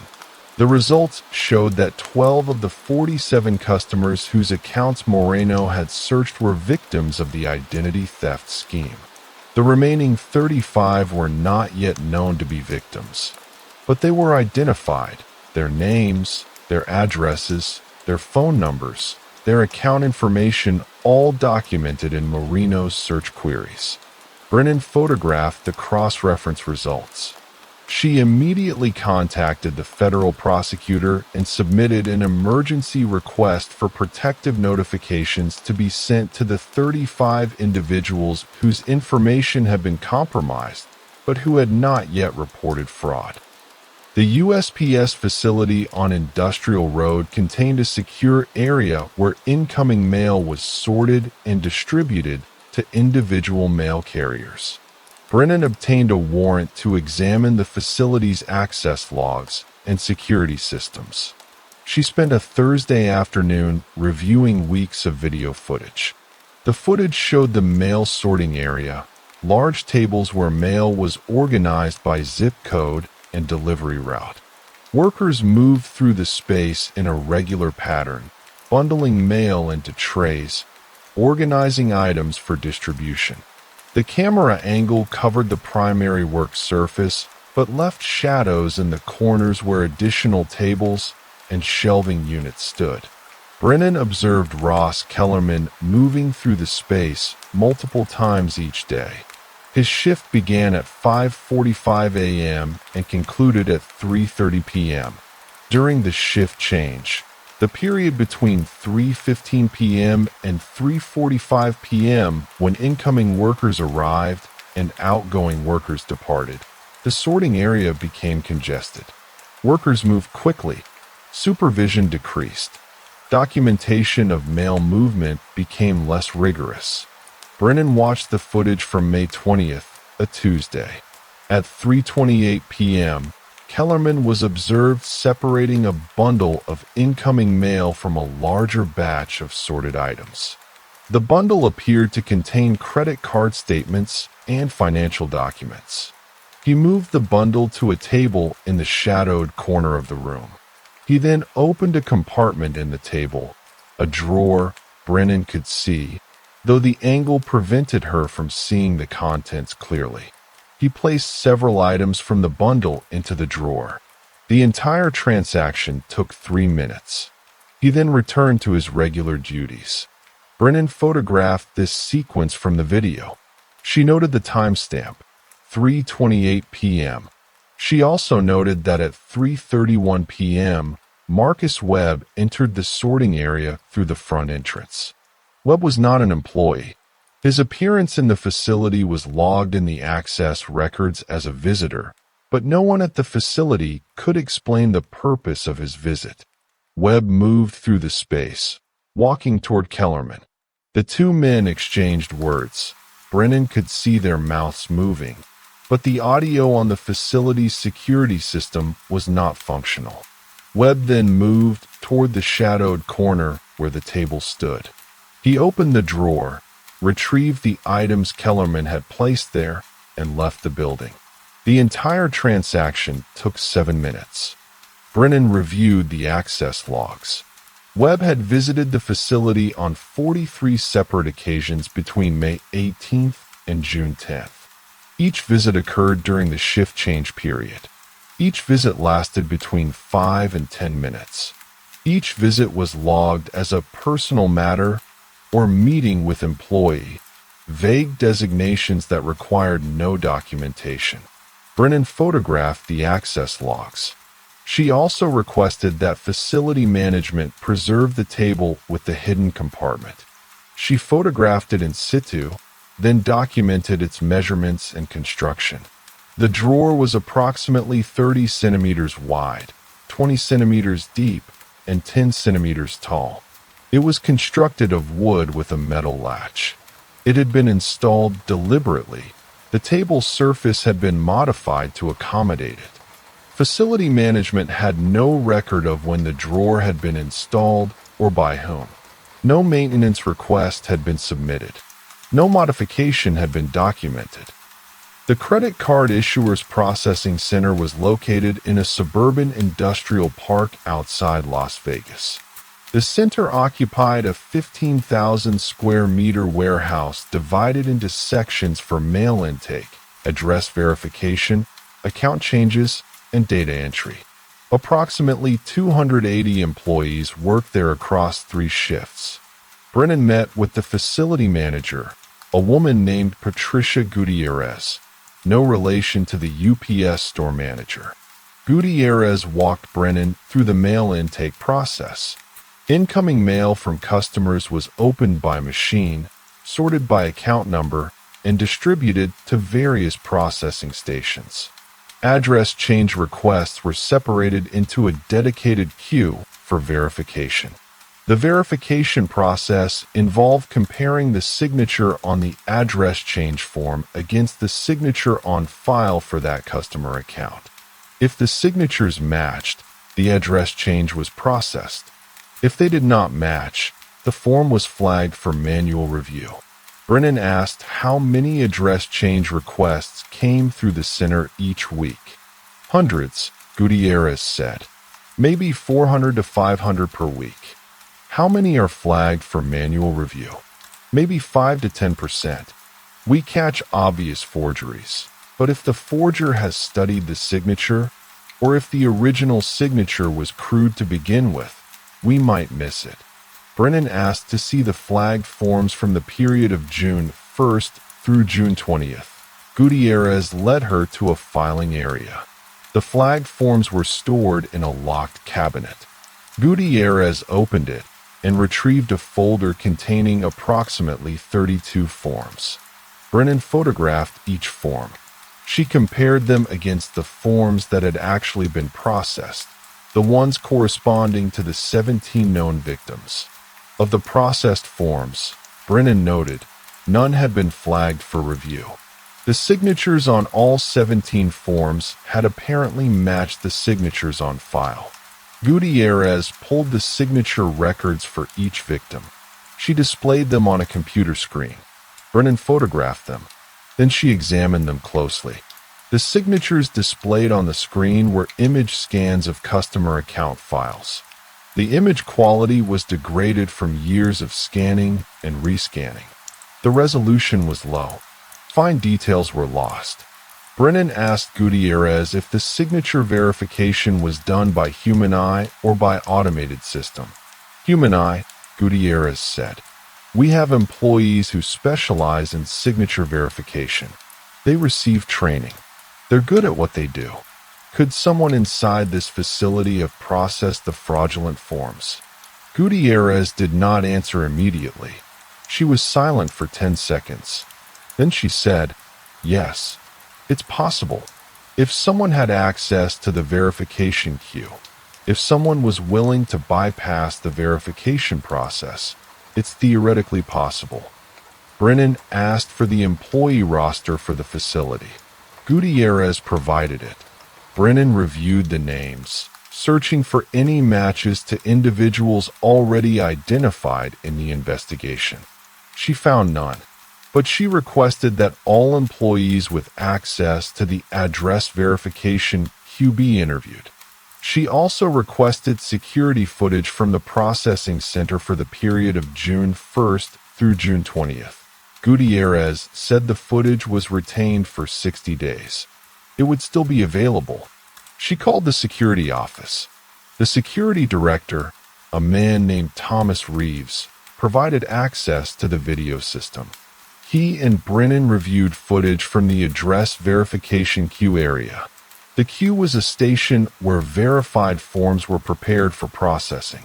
Between 40 and 60 address change forms passed through the station each day. Brennan watched the footage from June 10th, the day Frank Holloway's address change had been processed. She observed employees moving through the station, handling forms, entering data into computers, retrieving files. The footage was clear in some areas and grainy in others. Timestamps appeared in the corner of the screen. At 2:19 a.m. on June 10th, the timestamp that matched the online address change request, the processing center was closed. No employees were present. The station was dark and empty. Brennan observed that the station had a keycard entry system. She asked Reeves if the facility had access logs. Reeves pulled the access logs for June 10th. The facility's main entrances recorded 7 employee entries between midnight and 8 a.m. None of the employees recorded were stationed in the address verification queue during their shifts. But the access logs also showed one entry that had not been fully recorded. A security flag indicated an access attempt at 2:09 a.m. that had failed. At 2:11 a.m., a second access attempt had succeeded. The access had been granted to an employee named Richard Paulson, a male handler working the night shift. Paulson's keycard had been used to open the facility's loading dock entrance. Brennan asked Reeves to pull Paulson's employment file and his shift schedule. Richard Paulson was 53 years old, white male, with 15 years of employment at the facility. His file contained no disciplinary records, no performance issues, no flags for management attention. His shift schedule showed that he worked the night shift, 10 p.m. to 6 a.m., days per week. Was Paulson working on June 10th? Brennan asked. Reeves checked the work schedule. Yes. He was clocked in from 10:15 p.m. on June 9th through 5:45 a.m. on June 10th. Pull the security footage from the loading dock entrance, Brennan said. Starting at 2 a.m., the footage showed the loading dock area, a large garage with roll-up doors, a few parked mail trucks, stacks of equipment, and containers. At 2:09 a.m., a figure approached the loading dock entrance. The figure was wearing dark clothing and a baseball cap. The face was obscured. The figure attempted to swipe a keycard. The access was denied. The red light on the reader illuminated. The figure waited approximately 2 minutes. Then a second figure emerged from inside the facility. This figure wore a USPS employee uniform. Even with the poor image quality, Brennan could recognize the build and gait of Richard Paulson. Paulson swiped his keycard. The access was granted. The first figure entered the facility. Brennan photographed this sequence.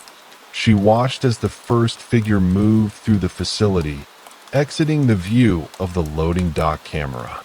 She switched to the interior cameras. The footage showed the figure moving through the mail sorting area.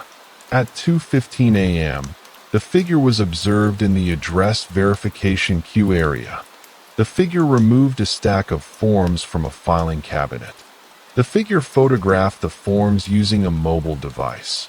Brennan could see the camera flash illuminating the space as the forms were photographed. The process took approximately 12 minutes. At 2:27 a.m., the figure replaced the forms in the filing cabinet and left the area. At 2:31 a.m., the first figure exited the facility through the loading dock entrance. Richard Paulson was observed on camera, appearing to escort the figure out. Brennan photographed the timestamps from this footage. The sequence matched the timestamp of the address change request submitted online at 2:19 a.m. The online request had been submitted while the physical address change forms were being photographed inside the facility. Brennan requested Richard Paulson's mobile device records. She requested his bank records, his call history, his text message history. She requested GPS data from his vehicle for the date of June 9th through June 10th. She also requested that Paulson be placed on administrative leave pending investigation. Paulson's personnel file contained a home address in a residential neighborhood in North Las Vegas. Brennan obtained a warrant and visited the address on a Friday afternoon. The house was small, similar to Kellerman's, a rental property, stucco, gravel yard, minimal landscaping. Brennan photographed the exterior. She entered the house with uniformed officers present. The interior was clean and organized. A living room with basic furniture. A kitchen with minimal evidence of use. A bedroom. A bathroom. In the bedroom, Brennan found a laptop computer identical in model to the devices recovered from Kellerman and Moreno. She photographed it and placed it in an evidence bag. She also found a spiral notebook in the nightstand drawer. The notebook contained handwritten notes in Paulson's handwriting. The notes detailed procedures for accessing the address verification queue after hours. The notes included times, keycard numbers, security system information, and shift schedules. One section read, "Midnight to 2 a.m. is optimal. Guards make rounds at 12:15 and 1:45. Window closes at 2:30. Paulson has access. Web meets at loading dock 2:05 to 2:35. Photography takes 10 to 12 minutes. Timing is tight. No margin for error." Another section read, "Target priority list. Retirement age customers with recent account activity. High balances preferred. Regional distribution necessary. Avoid clustering. Minimize detection window. Victims unlikely to monitor during summer months." Brennan photographed each page. She also found a list of names, 17 names, matching the identified victims. Next to each name was a date and a notation indicating the status of the fraud: initiated, active, completed, pending discovery. Frank Holloway's entry read, 6/10, initiated, $18,400. At the bottom of the list, another entry appeared in different handwriting. Kellerman's, Brennan noted. The entry read, RP replacement needed. Paulson adequate temporary. Recommend recruitment phase for phase 2. Brennan photographed this entry. The notation suggested that Paulson had been brought into the scheme as a replacement for someone else, someone identified only as RP in the notes. Brennan reviewed the investigation files. RP had not yet been identified, but the reference to Phase 2 suggested that the scheme had been planned in stages, that what had been discovered so far was only the initial phase of a larger operation. Paulson's bank records revealed deposits matching the payments documented in the laptop spreadsheets recovered from Kellerman's residence. Paulson had received 23 payments between May 18th and June 12th, totaling $32,400.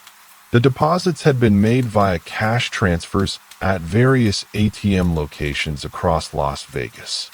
The ATM locations matched the same geographic pattern Brennan had observed with Kellerman's deposits, distributed across the city, no clear clustering except for proximity to high-traffic commercial areas. Paulson's mobile device records showed calls and text messages with Ross Kellerman, Marcus Webb, and 3 additional phone numbers not previously identified in the investigation. The calls between Paulson and Kellerman were frequent, sometimes multiple times per day. The text messages were sparse and used coded language. One text message from Kellerman to Paulson, dated May 25th at 11:15 p.m., read, Subject confirmed. Schedule Phase 1 target. Documentation is clean. Signature match will process. Another text message from Paulson to Kellerman, dated June 1st at 2:43 a.m., read, Completed. For forms photographed. Images transmitted. Quality acceptable. Standing by for Phase 1 target list. A third text message from Paulson to Kellerman, dated June 8th at 5:21 p.m., read, How many more? This visibility is increasing. Guard shift rotation changes next week. New supervisor starts Monday. Want to pause before it gets complicated? Kellerman's response, dated June 8th at 5:38 p.m., read, 5 more retirees confirmed. 10 days maximum. Then we pause. Trust the process. You're being paid for a reason. Brennan photographed the text message exchanges. She also requested location data from Paulson's mobile device for the dates matching major activities in the investigation.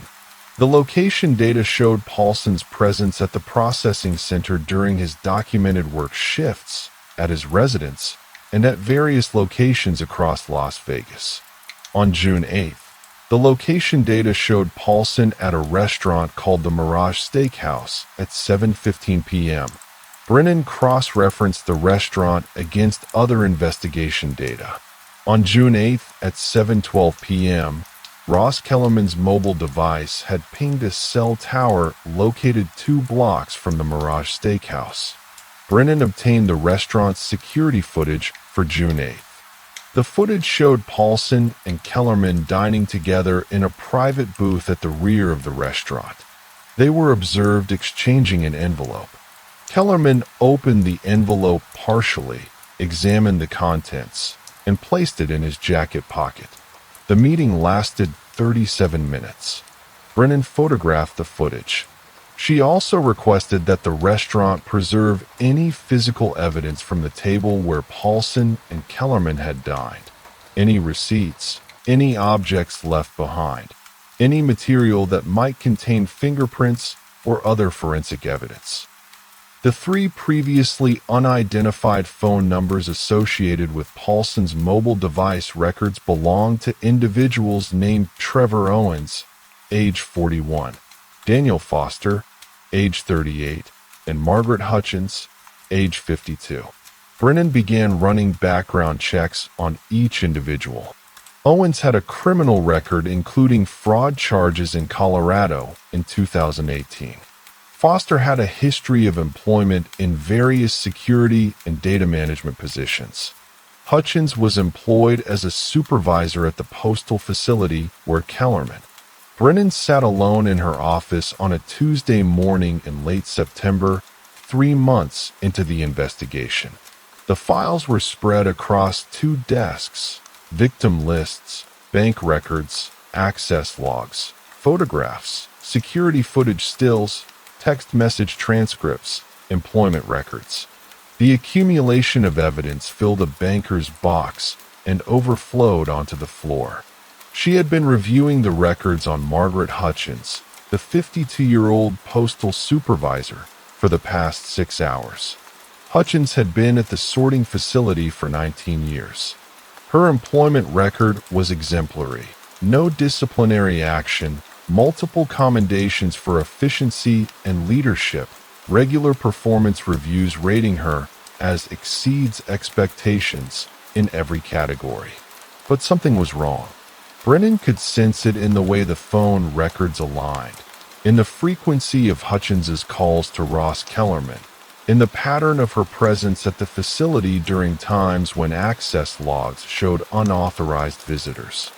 Brennan pulled Hutchins's personnel file again. She photographed the signature on the employment application, the signature on file from her hiring in 2005. It was distinctive, a particular loop on the capital M, an unusual formation of the lowercase h, consistent pressure and slant throughout. Then Brennan pulled the notebook recovered from Richard Paulson's residence. She photographed the section where someone had written, "RP replacement needed. Paulson adequate temporary. Recommend recruitment phase for phase 2. The handwriting on that notation was not Kellerman's.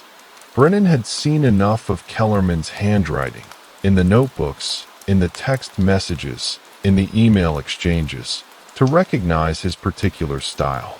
The capital letters were slightly cramped. The lowercase letters were inconsistent in pressure, but this notation had a different quality. The handwriting was precise, controlled, confident. The loops were deliberate. The margins were exact. Brennan pulled the hiring application from Hutchins's personnel file and photographed the signature again. She placed it on her desk next to the notation from Paulson's notebook.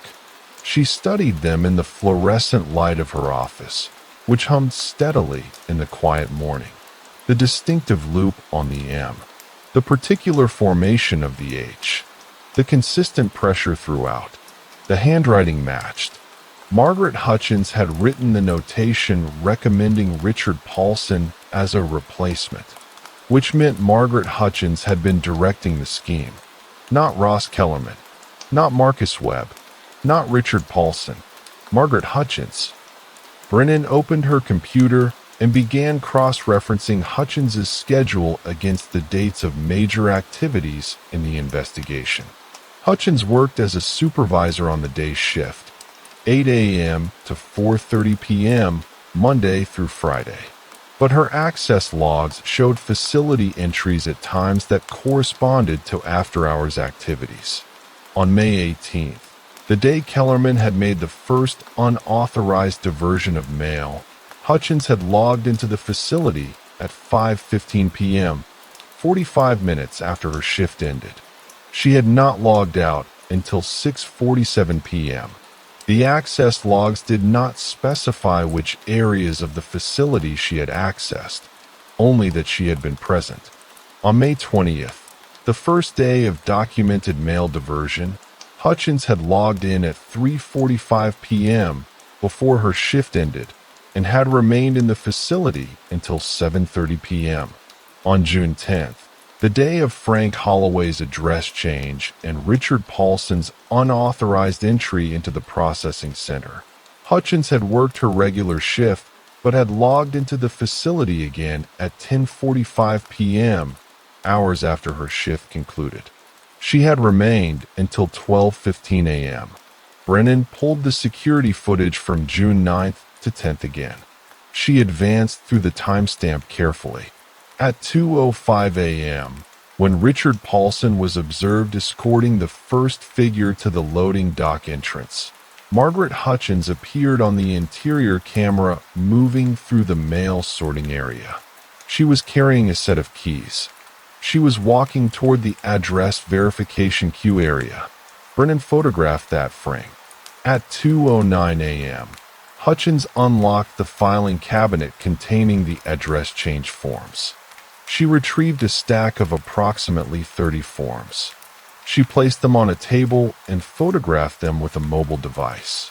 The first figure, the one who had been escorted by Paulson, appeared in the background of the footage. Hutchins handed the mobile device to that figure.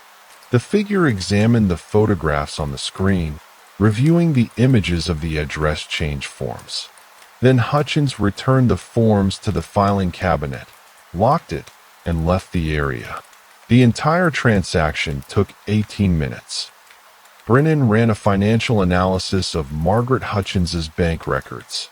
The analysis showed steady deposits, consistent with her salary as a postal supervisor, approximately $68,000 per year. But the records also showed something else: unexplained cash deposits starting in May. On May 22nd, a deposit of $1,500 in cash. On May 29th, another deposit of $1,200. On June 5th, a deposit of $2,000. On June 12th, a deposit of $1,800. The deposits were sporadic, irregular in amount, consistent with the payment distribution pattern that had been documented in the spreadsheets recovered from Kellerman's laptop. Hutchins had been receiving payments from the scheme, but smaller payments than Kellerman or Paulson, because Hutchins was not directly participating in the fraud itself. She was organizing it. She was the coordinator. She had access to the facility, knowledge of security procedures, knowledge of employee schedules and shift rotations. She could identify vulnerabilities, exploit them, and direct others to carry out the physical activities of the fraud. Brennan pulled Hutchins's employment history before the USPS. She had worked for the U.S. Postal Inspection Service, the internal law enforcement division of the USPS, from 1998 to 2005. She had training in security procedures, knowledge of postal systems, understanding of mail handling protocols. Then she had transferred to the sorting facility in 2005 and had worked as a mail handler for 6 years before being promoted to supervisor in 2011. The transition from law enforcement to operational management had been seamless. Her file contained a note from the hiring manager indicating that her law enforcement background made her particularly well suited for a supervisory role. That background had also made her uniquely positioned to design a mail fraud scheme. Brennan pulled Hutchins's personal financial records: a mortgage on her residence in North Las Vegas, a car payment on a 2019 Honda Civic, credit card statements showing routine spending. But beneath the surface, a pattern emerged when Brennan examined the credit card statements in detail. In March 2024, Hutchins had been listed as a co-signer on a personal loan for a family member, a nephew named Gregory Hutchins. The loan was for $45,000. The stated purpose was medical expenses related to treatment for a chronic illness. Gregory Hutchins had been receiving dialysis treatment for end-stage renal disease. The co-payments and deductibles for his treatment were substantial. The insurance coverage was inadequate. The family had been struggling with medical debt. Brennan cross-referenced the personal loan documents with Margaret Hutchins's mobile phone records. Calls to Gregory's number increased in frequency from April onward.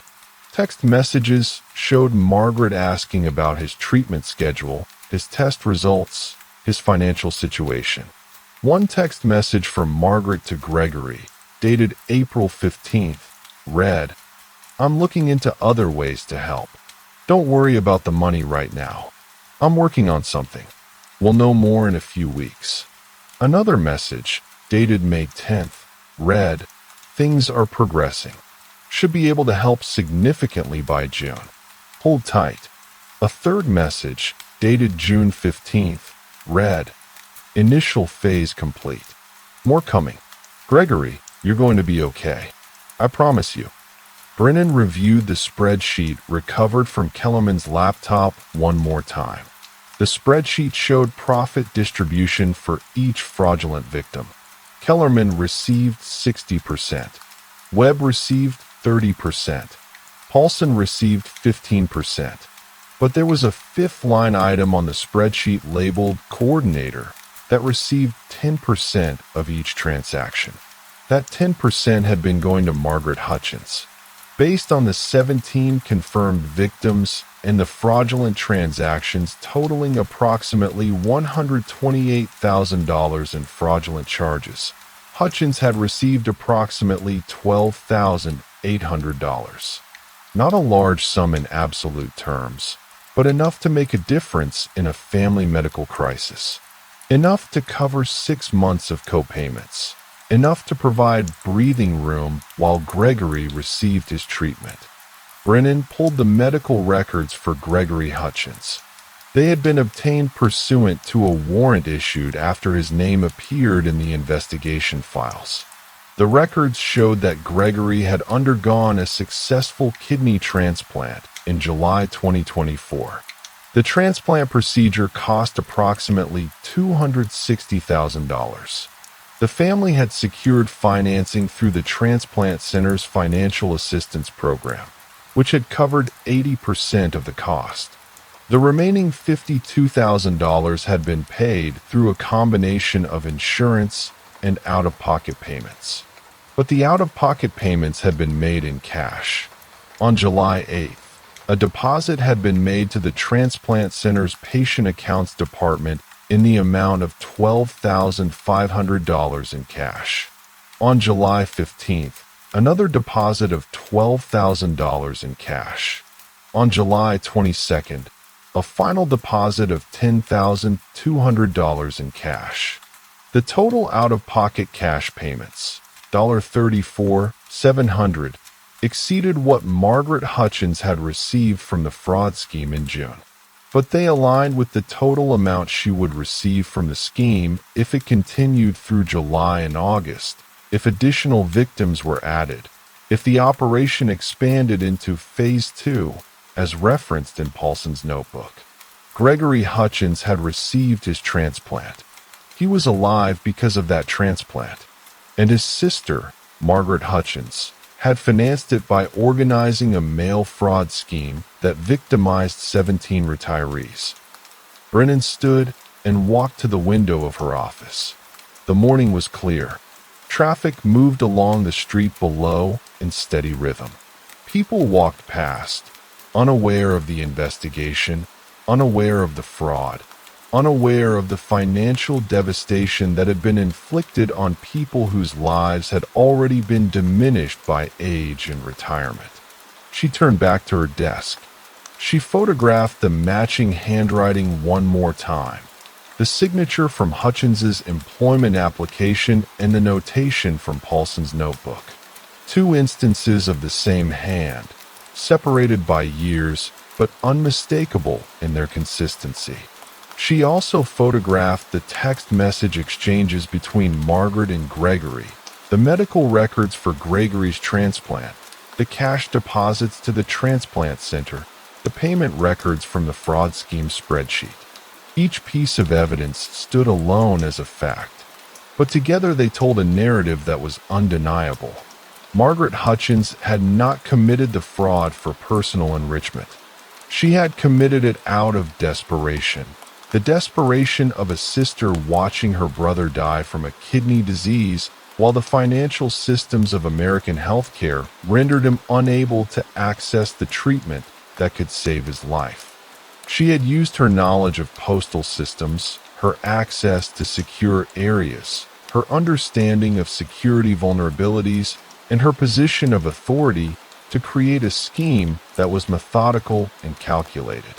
She had recruited others, Kellerman, Webb, Paulson, offering them payments sufficient to motivate their participation. She had directed the operation with precision, minimizing risk, avoiding clustering, ensuring that victims came from different geographic areas and different postal routes. She had been careful and deliberate in every action, and she had succeeded. Her brother was alive. His transplant was successful. His condition had stabilized. His life, which had been measured in months, had been extended indefinitely. Brennan pulled up the federal prosecutor's contact information. She also pulled up the file containing photographs of the 17 confirmed victims. Frank Holloway, 73 years old, retired accountant, fraud victim. The others had similar profiles. Retirees, people living on fixed incomes, people whose financial security had been undermined by someone else's medical crisis. She began drafting the final investigative report. The narrative was clear. The evidence was substantial. The case was ready for prosecution. But as she typed, Brennan found her thinking drifting to Gregory Hutchins, a man saved from death because his sister was willing to commit federal crimes. A man whose life had value that was apparently greater than the lives of the 17 victims whose retirement accounts had been depleted. Or perhaps not greater. Perhaps simply different. Perhaps simply weighted differently by the circumstance of family obligation, by the biological imperative that drives siblings toward each other in moments of crisis. Brennan had been an investigator for 23 years. She had seen crime driven by greed, by rage, by mental illness, by addiction.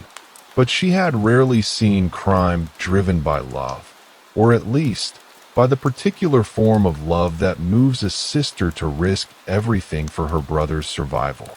It did not change what had happened. The 17 victims were still victims. Their money was still stolen. Their trust was still violated. Their retirement years were still diminished by fraud they did not cause and could not have predicted. But it contextualized the crime in a way that Brennan found unsettling. The crime had not been arbitrary. It had been purposeful, and the purpose had been one that, under other circumstances, might have been viewed with something approaching sympathy. Brennan completed the investigative report at 11:47 a.m. She reviewed it once more, ensuring that every fact was documented, every piece of evidence was cross-referenced, every connection was explained. She then picked up her telephone and called the federal prosecutor's office. She asked to speak with the prosecutor assigned to the case. When he came on the line, she said, "I've identified the primary coordinator of the mail fraud scheme. I'm sending you the final investigative report now. The evidence is comprehensive. You have everything you need to proceed with prosecution." There was silence on the line for a few seconds. Then the prosecutor said, "Who is it?" "Margaret Hutchins," Brennan said. 52 years old. Supervisor at the sorting facility. Former law enforcement. She designed the entire operation. What was the motive? Her brother needed a kidney transplant. She didn't have the money, so she stole it. Another silence. Then, "I'll review the report.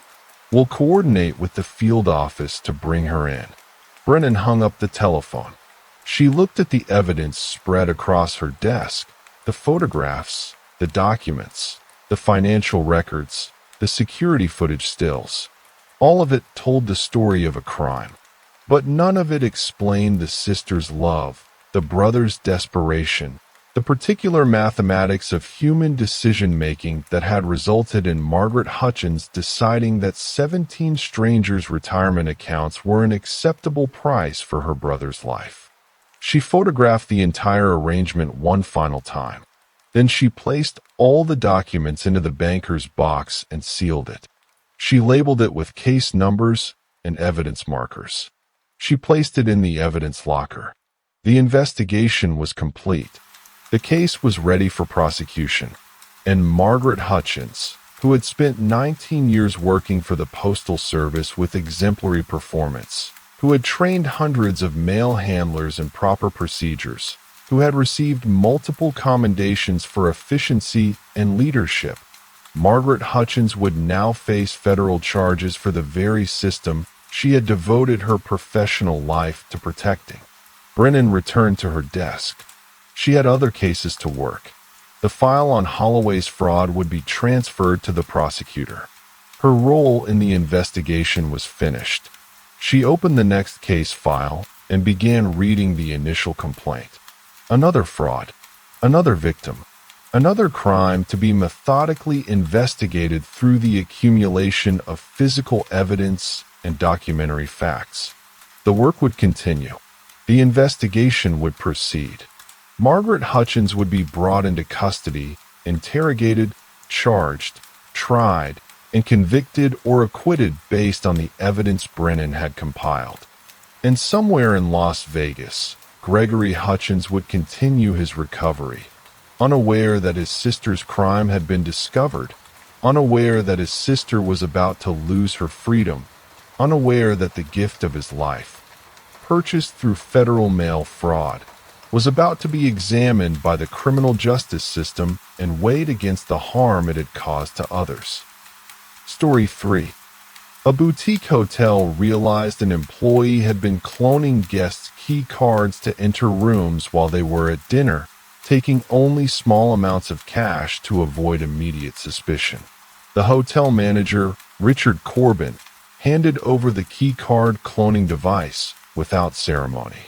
It was a rectangular reader no larger than a deck of cards, painted matte black, with a USB port and a small LCD screen. The device sat in an evidence bag on the table in the administrative office while I photographed it from multiple angles. The complaint had come in 3 days prior. A guest in room 407 reported approximately $180 missing from her purse. She had left it on the desk while dining at the restaurant downstairs. When she returned at 9:23 p.m., the room showed no signs of forced entry. The electronic lock log indicated access at 8:54 p.m. using her key card, and again at 8:58 p.m.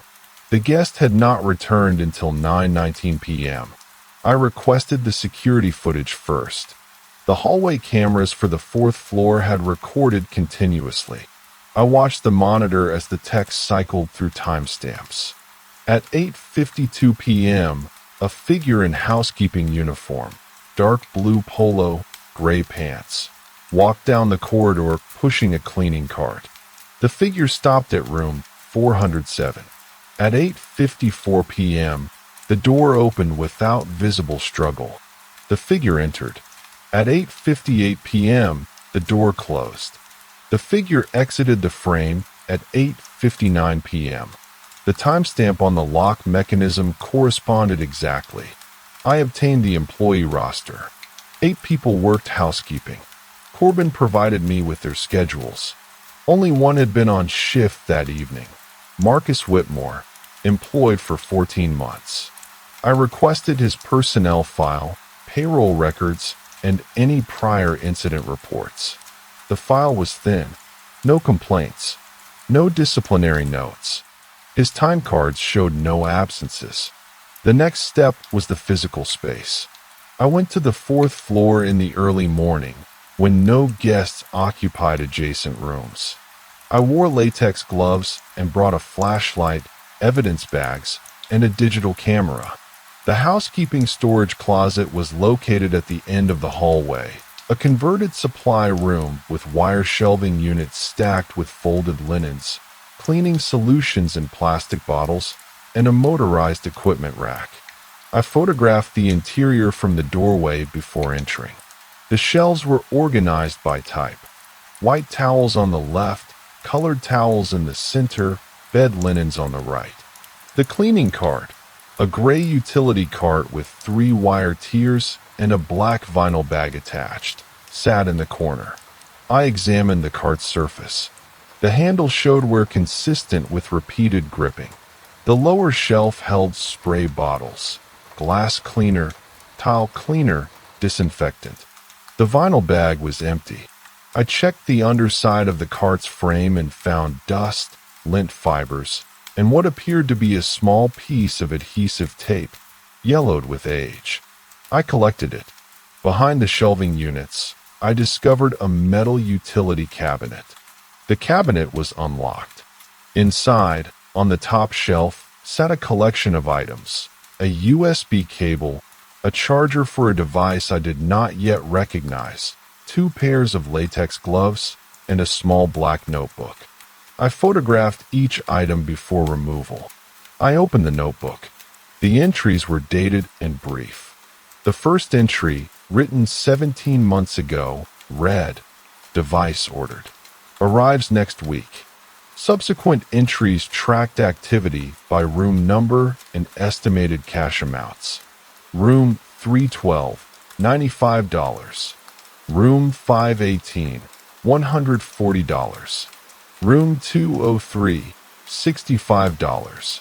Room 611, $220. The entries covered approximately 13 months. I counted 43 separate room numbers in the notebook. A pattern emerged from cross-referencing the dates. Most entries occurred on Thursday, Friday, or Saturday evenings, the nights when restaurants and bars experienced their highest occupancy. The cash amounts were consistent with what guests typically carried. Nothing exceeded $250. The notebook contained no names, no personal details, no commentary. It was a ledger. I photographed every page and placed the notebook in an evidence bag. I returned to the administrative office and requested the guest registry for the dates corresponding to each entry in the notebook. Corbin provided access to the system. I cross-referenced the room numbers and dates. Every single room had been occupied on the night of the corresponding entry. I pulled up the checkout logs for each guest. None had reported thefts. This confirmed what Corbin had told me. The amounts taken were small enough to escape initial notice, or the guests had attributed the discrepancy to their own miscounting. I asked Corbin to retrieve Whitmore's work assignments for the dates in question. Every single date matched a shift where Whitmore had been scheduled for housekeeping duties. I noted the times. His shifts typically began at 4 p.m. and ended at 10 p.m. I examined the cloning device again. It was a commercial product, not a custom build. I checked the serial number and the USB specifications. The device required software, which meant a computer or a phone. I requested Whitmore's employment application to confirm his personal mobile phone number. The application listed a number. I filed the paperwork with law enforcement to request the phone records and the phone itself, pending the search warrant. While waiting, I inspected the housekeeping cart more closely. The upper shelf held cleaning supplies.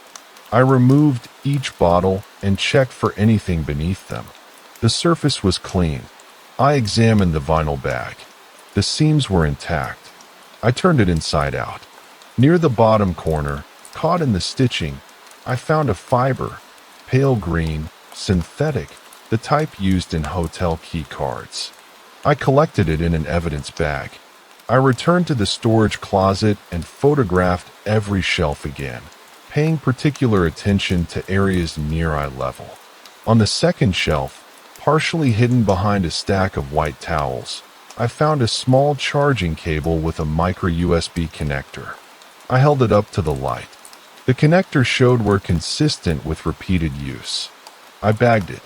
The timeline solidified in my mind. Whitmore would have accessed the hotel's administrative system or obtained key cards another way and used the cloning device during his shifts, typically in the late evening when occupancy in common areas was high and guests were away from their rooms. The small notebook was precise accounting. The storage closet served as a staging area. I photographed the interior of the closet one final time, documenting the exact position where each item had been found. The digital images created a record of spatial relationships. Whitmore had been methodical. He had not been reckless. He had organized his materials, tracked his intake, and maintained a schedule. The pattern suggested it would have continued undetected, except for the guest in room 407, who had paid closer attention than the others. The search warrant arrived on a Thursday morning. I drove to the address listed on Whitmore's employment application, a studio apartment in a residential complex 8 kilometers from the hotel. The building was a 3-story structure with peeling paint and broken exterior lighting. Unit 14 was on the ground floor, accessible directly from the parking lot. 2 uniformed officers accompanied me. I photographed the door before entry, a standard metal frame with a deadbolt and chain lock, both intact. The lock showed no signs of tampering. I used the warrant and entered. The apartment was approximately 35 square meters. The air smelled stale and carried a faint chemical odor I could not immediately identify. The main room served as bedroom, living space, and kitchen. A single window faced the parking lot. The curtains were drawn. I switched on the overhead light. The space was sparse. A bed frame with a thin mattress occupied the far corner. A wooden desk sat against the opposite wall, facing the corner. A small kitchenette, sink, stovetop, compact refrigerator took up the eastern wall. A bathroom door was closed. No artwork hung on the walls. No personal items were visible on shelves or surfaces. I began with the desk. It held a computer monitor, a keyboard, and a docking station. No computer tower was present. I opened the desk drawers. The top drawer contained charging cables, multiple USB types, a power adapter, and a laptop charger. The second drawer held notebooks similar to the one recovered at the hotel. I removed one and photographed it. The entries were identical in format: dates, room numbers, cash amounts. The entries in this notebook spanned 6 months prior to the hotel ledger. I checked the monitor. It was unplugged. I photographed the docking station, which contained a USB connector and an HDMI cable. The third drawer held receipts. I examined them with tweezers and a flashlight. Most were from electronics retailers, dated between 18 and 14 months prior. One receipt, dated 13 months ago, was from a specialized electronics supplier. The item listed was RFID card cloner, commercial unit. The price was $387. The receipt bore a credit card number, partially obscured by a pen mark, suggesting Whitmore had attempted to obscure the information. I photographed each receipt and placed them in evidence bags. The bathroom was utilitarian. A shower stall, toilet, and sink. Under the sink, I found cleaning supplies, standard household products. I opened the cabinet above the sink. A single shelf held toiletries, toothpaste, deodorant, a bottle of prescription medication. I photographed the bottle. The label read Alprazolam, prescribed to Marcus Whitmore, Dr. Patricia Reynolds. The prescription date was 4 months prior. No recent refill date was visible on the label. I returned to the main room and examined the bed. The sheets were gray and unwashed. I lifted the mattress. Beneath it lay a folder containing printouts. I removed the folder and photographed it before opening. The printouts were hotel layouts, detailed floor plans for the Riverside Hotel, the establishment where Whitmore was employed. The plans showed room numbers, hallway dimensions, and elevator locations. The plans appeared to be from official hotel blueprints. Someone had marked certain areas with a highlighter: the security office, the administrative office, the housekeeping storage closet, the manager's office. I checked the mark on the security office and found a note written in small handwriting: cameras on loop Thursday through Sunday 11 p.m. to 6 a.m. I photographed this. I placed the folder in evidence. The kitchenette yielded little. The refrigerator contained expired milk, a loaf of bread showing mold growth, and several empty takeout containers. I did not open the containers.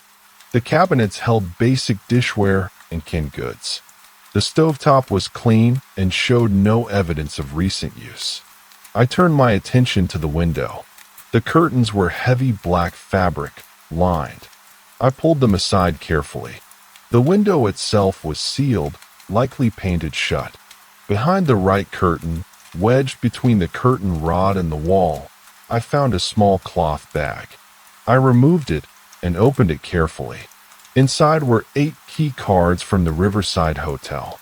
Each card bore a room number embossed on the front: 203, 312, 407, 518, 611, 704, 815, 923. I photographed each card and placed them in separate evidence bags. The cards showed normal wear, no visible damage or alteration marks. I examined the magnetic strips on the reverse side. They appeared standard. I noted that several of the room numbers corresponded exactly to entries in the hotel ledger. I checked the closet, which was located near the entrance. It was partially empty. 3 hangers held identical housekeeping uniforms, dark blue polos with the hotel logo. The uniforms appeared to be in regular condition. On the closet floor, I found a pair of work shoes, black leather, with worn soles. I photographed them. Behind the uniforms, pushed to the back of the closet, I discovered a metal lockbox. The box was approximately 20 centimeters long, locked with a small padlock. I photographed it in place before removing it. The weight suggested contents. The lock was a standard brass model, not reinforced. I did not attempt to open it without proper tools. I returned to the desk area. I opened the bottom drawer and found a small key, approximately 4 centimeters long, placed in a plastic bag. The bag contained a label written in the same handwriting as the hotel blueprints: lockbox key. I used this key to open the lockbox. Inside, I found approximately $8,400 in cash, organized in rubber-banded bundles by denomination. The bills showed no unusual markings or sequence numbers. I photographed the interior before removing the bundles and placing them in evidence bags. Beneath the cash layer, I found 6 additional key cards, identical to those recovered from the window. The room numbers were 101, 215, 306, 409, 521, 634. The total number of cloned key cards now stood at 14. At the bottom of the lockbox, beneath the key cards and cash, I discovered a small notebook distinct from the others. This notebook contained no financial entries. Instead, it held written observations.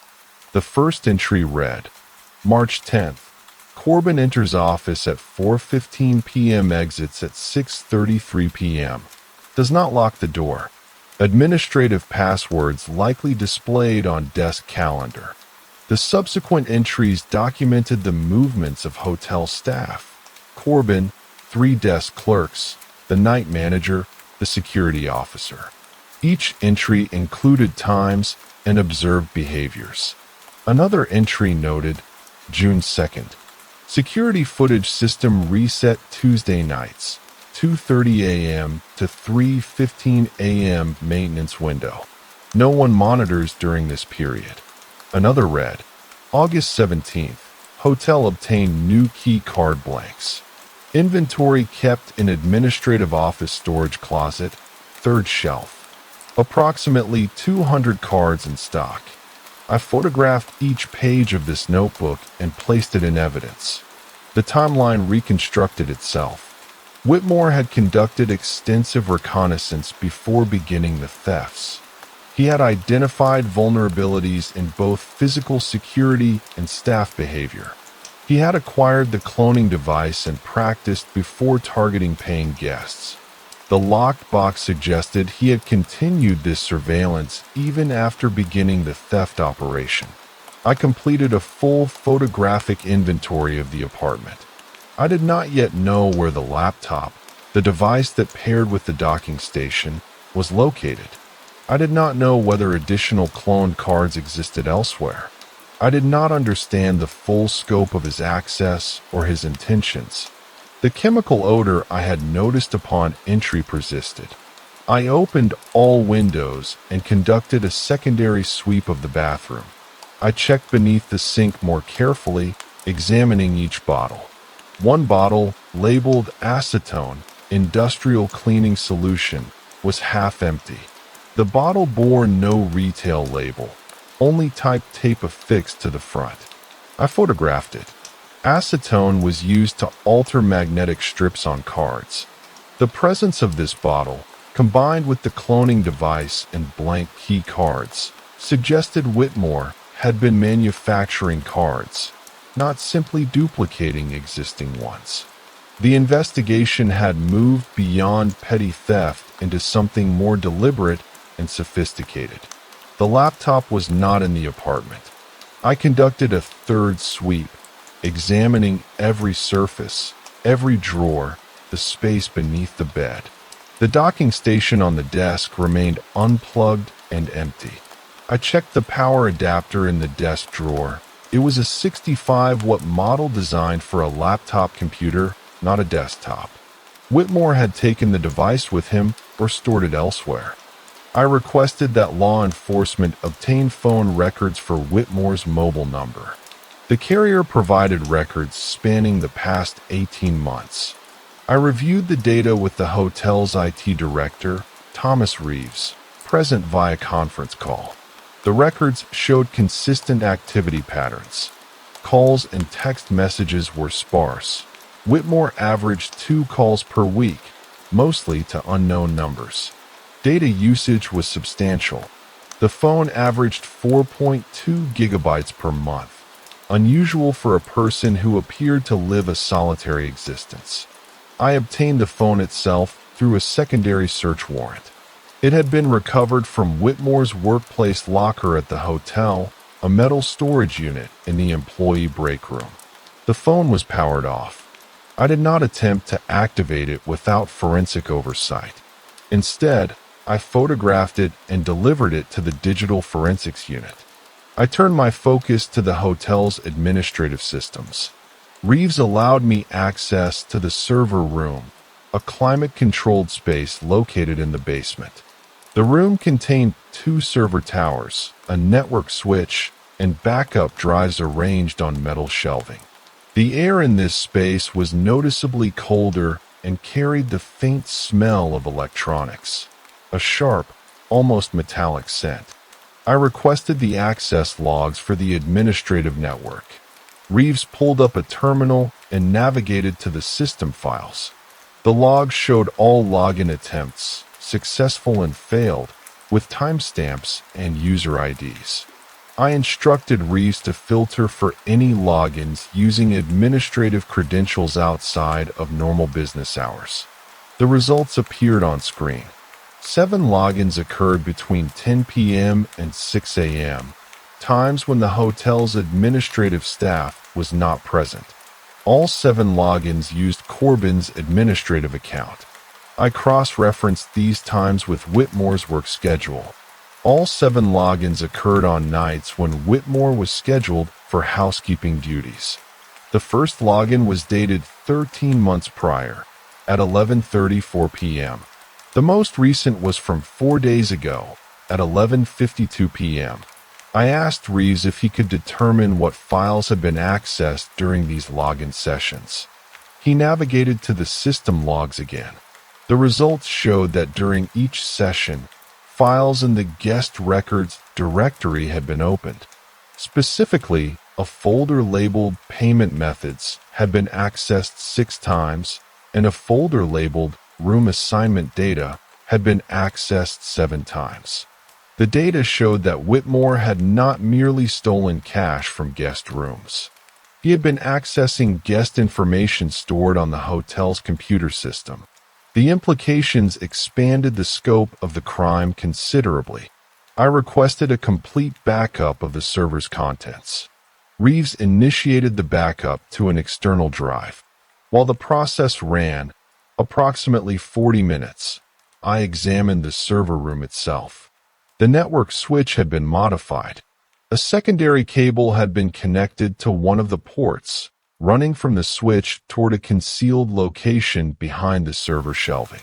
I followed the cable with a flashlight. The cable terminated at a small device approximately the size of a matchbox, attached to the back of the bottom shelf with adhesive. The device had 2 USB ports and a wireless antenna. I photographed it without removing it. I asked Reeves to identify it. He examined the device carefully and stated it appeared to be a network tab, a device that could capture data passing through the network switch. The device allowed someone to intercept and record all network traffic without requiring login credentials. Reeves indicated that the device appeared to be a commercial product, not a custom build. I requested that he power down the server room and isolate the network switch for forensic analysis. I photographed the cable connection before Reeves carefully detached it from the switch. The cable itself showed no obvious damage or wear. I placed it in an evidence bag. The network tap device, still attached to the shelf, was photographed from multiple angles. I documented its position relative to the server tower and the power supply. The adhesive used to attach it was still tacky, suggesting the device had been installed relatively recently. I attempted to determine an installation date by examining the adhesive's condition. It was a standard industrial-strength adhesive, common in hardware stores. Without chemical analysis, I could not establish a precise timeline. I retrieved the external backup drive from the server. The backup was complete, containing over 200 gigabytes of data. I secured it as evidence. I returned to the administrative office and examined Corbin's desk. He was present during the examination but did not speak. I photographed the desktop and its contents: a desk calendar, a computer monitor, a keyboard, a telephone, and a framed photograph of Corbin's family. The desk calendar displayed the current month with various notations: staff meetings, deliveries, maintenance appointments. I requested that Corbin provide the calendar to me for examination. I opened each drawer of his desk systematically. The top drawer contained pens, a stapler, and sticky notes. The second drawer held files related to guest complaints and staff scheduling. The third drawer was locked. I asked Corbin if he had the key. He retrieved it from his pocket and unlocked the drawer. Inside were financial records, cash reconciliation sheets, expense reports, and several envelopes containing receipts. I photographed the contents and removed the envelopes. The receipts were from the past 4 months. Most were ordinary, office supplies, maintenance contractors, restaurant vendor invoices. One receipt caught my attention. It was dated 7 weeks prior, from an electronics retailer for a wireless network tap device. The price was $156. The receipt indicated the purchase had been made in cash, as no card number appeared on the document. The transaction time was 4:32 p.m. I asked Corbin if he had made this purchase. He did not respond. I placed the receipt in evidence and continued examining the drawer. Beneath the financial papers, I found a handwritten note on hotel letterhead. The note read, M. Authorization confirmed for Phase 2. Payment transferred. Proceed with guest data extraction. Full access to payment methods required for completion. Timeline unchanged. R. The note was dated 6 weeks prior. It was unsigned, but the initial R corresponded to Corbin's first name. The letter M indicated Marcus Whitmore. I examined the note under a magnifying glass. The handwriting was Corbin's. I had compared it to signatures on personnel files. The ink was blue ballpoint, consistent with pens found in his top desk drawer. I photographed the note and placed it in evidence. The implications solidified. Whitmore had not acted alone. Corbin, the hotel manager, had facilitated the operation. The phrase Phase 2 suggested that the initial theft operation, the cash from guest rooms, had been only the first stage. The reference to guest data extraction and payment methods indicated that Whitmore had been accessing credit card information, room reservation data, and possibly personal identification numbers. I requested Corbin's personnel file and his employment history. He had been at the hotel for 6 years, promoted to manager 3 years prior. His background check, conducted at hiring, revealed no prior criminal history. I pulled his financial records from the hotel's payroll system. His salary was standard for his position, approximately $52,000 annually. His expense reports were consistent with management responsibilities. I requested bank records for Corbin's personal accounts. This required a second search warrant, which I filed immediately. While waiting for law enforcement to process the warrant, I examined the receipt collection more thoroughly. I noted that several receipts bore handwritten notations in the margins, phone numbers, dates, dollar amounts. One receipt, from 6 months prior, contained the notation $18,500, deposit made. Another, from 5 months prior, read $12,300, Phase 1 distribution. The financial trail suggested that Corbin had received substantial payments from someone. The payments were not reflected in his disclosed income. This indicated unreported cash transactions, consistent with criminal activity. I requested Corbin's credit card statements and utility bills. The credit cards showed normal spending patterns: groceries, gas, rent payments. The utility bills for his residence were unremarkable. However, I obtained receipts from a storage facility located 4 kilometers from the hotel. The receipts, dated over the past 10 months, indicated that Corbin rented a unit, Unit 47, for $185 per month. I obtained a warrant to search the storage unit. The facility was a single-story building divided into individual climate-controlled units. Unit 47 was accessed via a small door with a padlock. The padlock was opened using a key provided by facility management. I entered and photographed the interior. The unit was approximately 8 square meters, empty except for a single wooden table and a plastic storage bin. On the table sat a computer monitor, a keyboard, and 3 USB drives. The storage bin contained printed documents, approximately 500 pages, stacked and organized by date. I began photographing the setup. The monitor was unplugged. The USB drives were in sealed plastic bags. I examined the printed documents. The first document was a spreadsheet printout, dated 6 weeks prior, listing guest names, room numbers, credit card numbers, and expiration dates. The data spanned approximately 200 guest records. The credit card information was printed in full, 16-digit numbers, cardholder names, expiration dates, and CVV codes. None of the identifying information had been redacted or obscured.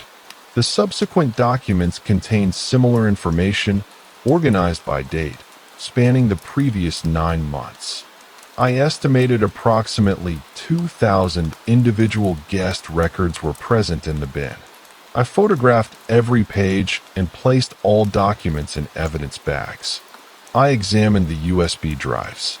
Each was labeled with a date and a number. One drive was labeled Payment Data, May 15th. Another read Reservation Data, June 2nd.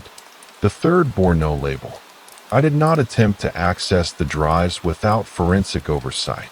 I documented the table's position and the arrangement of all items before removing them. The table itself bore no markings or identifying information. I checked beneath the table and found a single business card, partially hidden beneath one of the legs. The card read, Victor Rothstein, Data Solutions Consulting, specializing in database migration and integration. A phone number and email address were printed on the card. I photographed the card and placed it in evidence. The investigation had expanded beyond the hotel into a broader criminal network. The cloned key cards had been a method of accessing guest rooms. The network tap in the server room had captured guest information transmitted across the hotel systems. Corbin had been facilitating the operation and receiving payment for his participation. The stolen data was being compiled and organized for an unknown purpose. I returned to the police station and filed supplementary reports documenting the expanded scope of the investigation. Victor Rothstein's office was located in a commercial building on the north side of the city, Suite 312, third floor. The suite occupied approximately 150 square meters and presented itself as a legitimate consulting operation. The frosted glass door bore the company name in silver lettering, Rothstein Data Solutions. Inside, the space was divided into a reception area, a conference room, and 3 individual offices. The walls were painted neutral gray. The furniture was modern and minimal. A receptionist was not present. I obtained a warrant to search the premises and entered with law enforcement. The reception desk held a computer monitor, a telephone, and a scheduling calendar. The monitor was powered off. I photographed the calendar, which showed appointment times and client names spanning the previous month. The names bore no obvious connection to the hotel or to Corbin. The appointments appeared legitimate, consultation sessions with various businesses. I examined the computer. It was powered off. I did not activate it without forensic supervision, but I photographed the setup and the surrounding area. Beneath the desk, I found 3 USB cables and a power adapter. The cables appeared unused. I moved to the conference room. The room contained a long table, 8 chairs, and a projection screen mounted on the wall. The table was clean and empty. I checked beneath the table and found nothing. I opened the cabinet containing the projection equipment and found the standard hardware, a projector, cables, and a remote control. Nothing appeared unusual. The first office was small and sparsely furnished. A desk, a chair, and 2 filing cabinets. The desk held no personal items, no photographs, no indication of occupancy. I opened the filing cabinets. They contained client contracts, dated spanning the previous 3 years. The contracts outlined various data consulting services, database migration, system integration, data analysis. The clients listed were legitimate businesses, manufacturing facilities, retail chains, medical offices, insurance companies. I reviewed the contracts systematically. Each was signed by Rothstein and a client representative. The contracts specified deliverables, timelines, and payment amounts. The contracts appeared professional and legitimate. However, I noted that several contracts included clauses referencing data collection services and information extraction. The language was vague but suggested services beyond standard consulting. The second office appeared to be Rothstein's primary workspace. The desk was larger and held multiple computer monitors, 3 screens arranged in a curved configuration. The monitors were powered off. Beneath the desk, I found a CPU tower and a network switch. The CPU appeared to be a high-performance workstation, equipped with multiple hard drives based on the visible connectors on the back panel. On the desk itself, I found a printed email. The email was dated 3 weeks prior and addressed to Rothstein from an address labeled RMS Holdings.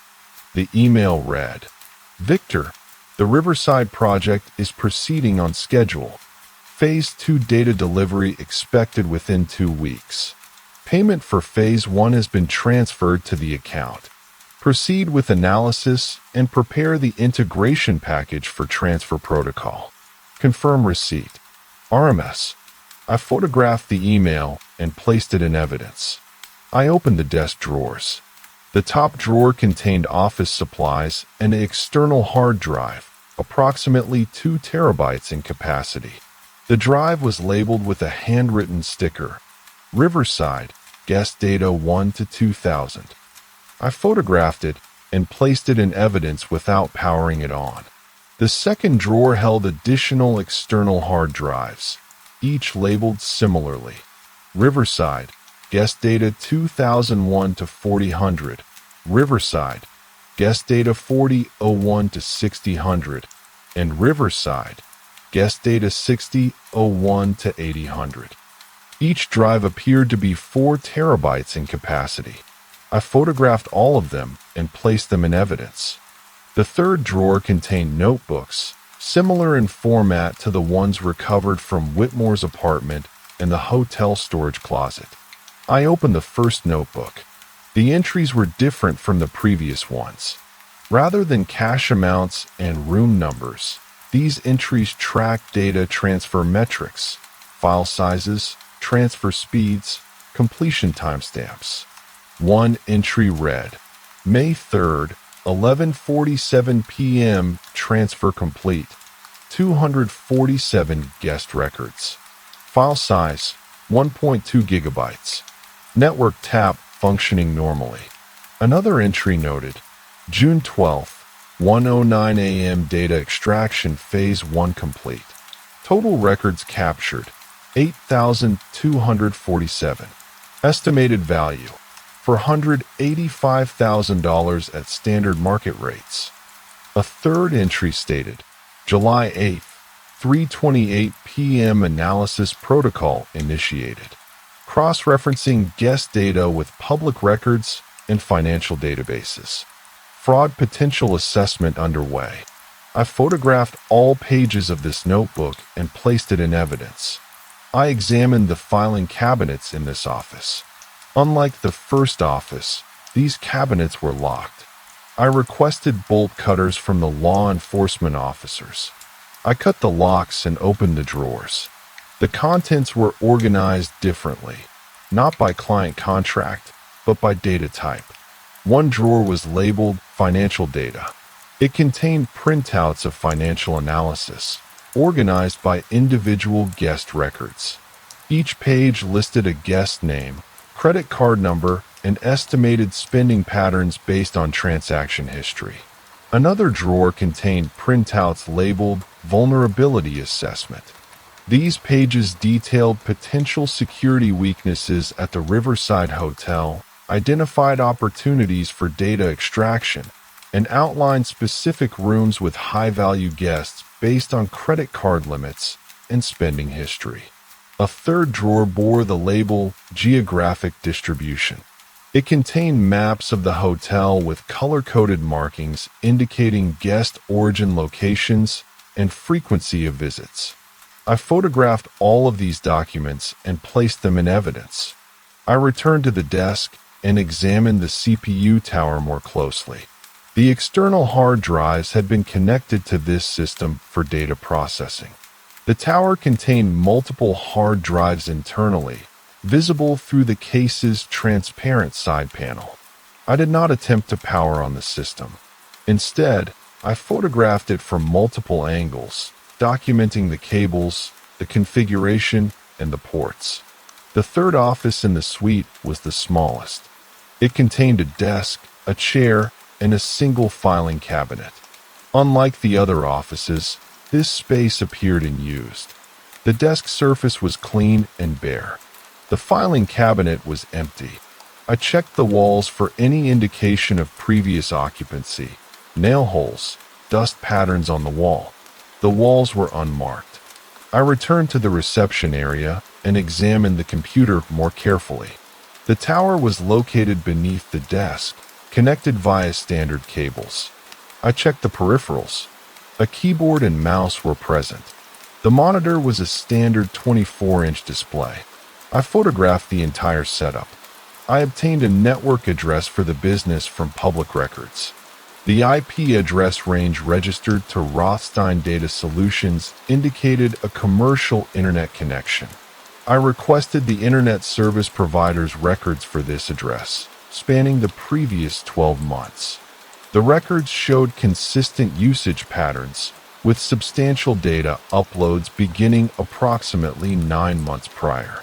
The upload volumes were significant, averaging 500 gigabytes per week during the operational period. This volume was consistent with the transfer of large guest databases and the continuous data extraction occurring at the hotel. I searched the conference room more thoroughly. Behind the projection screen, I found a network cable running along the wall, disappearing behind the wallboard. I traced the cable path and discovered it led to the first office.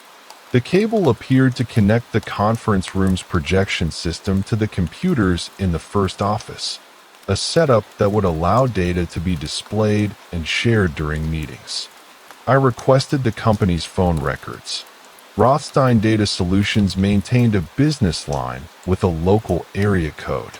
The call records, obtained via warrant, showed regular contact with the Riverside Hotel. Specifically, I identified 11 calls from Corbin's cell phone to the business line over the past 9 months. The calls occurred at various times, with durations ranging from 4 minutes to 18 minutes. I requested credit card processing records for Rothstein Data Solutions. The business had a merchant account, but the transaction history revealed something unexpected. There were no charges to any of the clients listed in the filing cabinet contracts. Instead, the only transactions in the merchant account were incoming transfers labeled Consulting Services Rendered. The transfers came from 3 different corporate entities, each sending funds at irregular intervals ranging from $15,000 to $75,000. The corporate entities were registered shell companies, created within the past 12 months. They had no apparent business operations, no employees listed, and no public website presence. The registered agent for each entity was an attorney in another state. I examined the printed documents recovered from Rothstein's desk more carefully. The email that referenced RMS Holdings suggested a parent organization. I conducted a search for this entity. RMS Holdings was a Delaware corporation established 18 months prior. The registered agent was the same attorney who represented the shell companies. The company's stated purpose was investment and business development. The company had no active website, no published contact information, and no listed employees in public records. I requested banking records for RMS Holdings through the appropriate legal channels. The bank provided transaction records showing substantial incoming funds, millions of dollars transferred from overseas accounts into U.S. accounts. The funds were subsequently distributed to the shell companies and to Rothstein Data Solutions. I returned to Rothstein's office and examined the desk calendar again.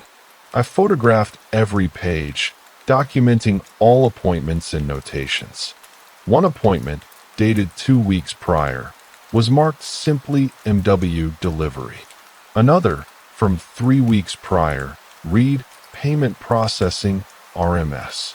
A third, from a month prior, stated Phase 2 Planning CB. The initials corresponded to the individuals identified in the investigation. MW for Marcus Whitmore, CB for Corbin. I requested the phone records for Rothstein's personal cell phone. The carrier provided records showing calls and text messages spanning the past 18 months. The phone showed regular contact with an unknown number. The call frequency increased significantly 9 months prior, coinciding with the data extraction operation at the hotel. The digital forensics unit provided preliminary analysis of Whitmore's phone, which had been seized from the hotel. The phone contained encrypted messaging applications with conversation logs that had been partially recovered. One recovered message, dated 7 months prior, read, "Device operational. Data flowing. First batch ready for processing. Contact Rothstein." Another, from 5 months prior, stated, "Payment received. Phase 2 underway.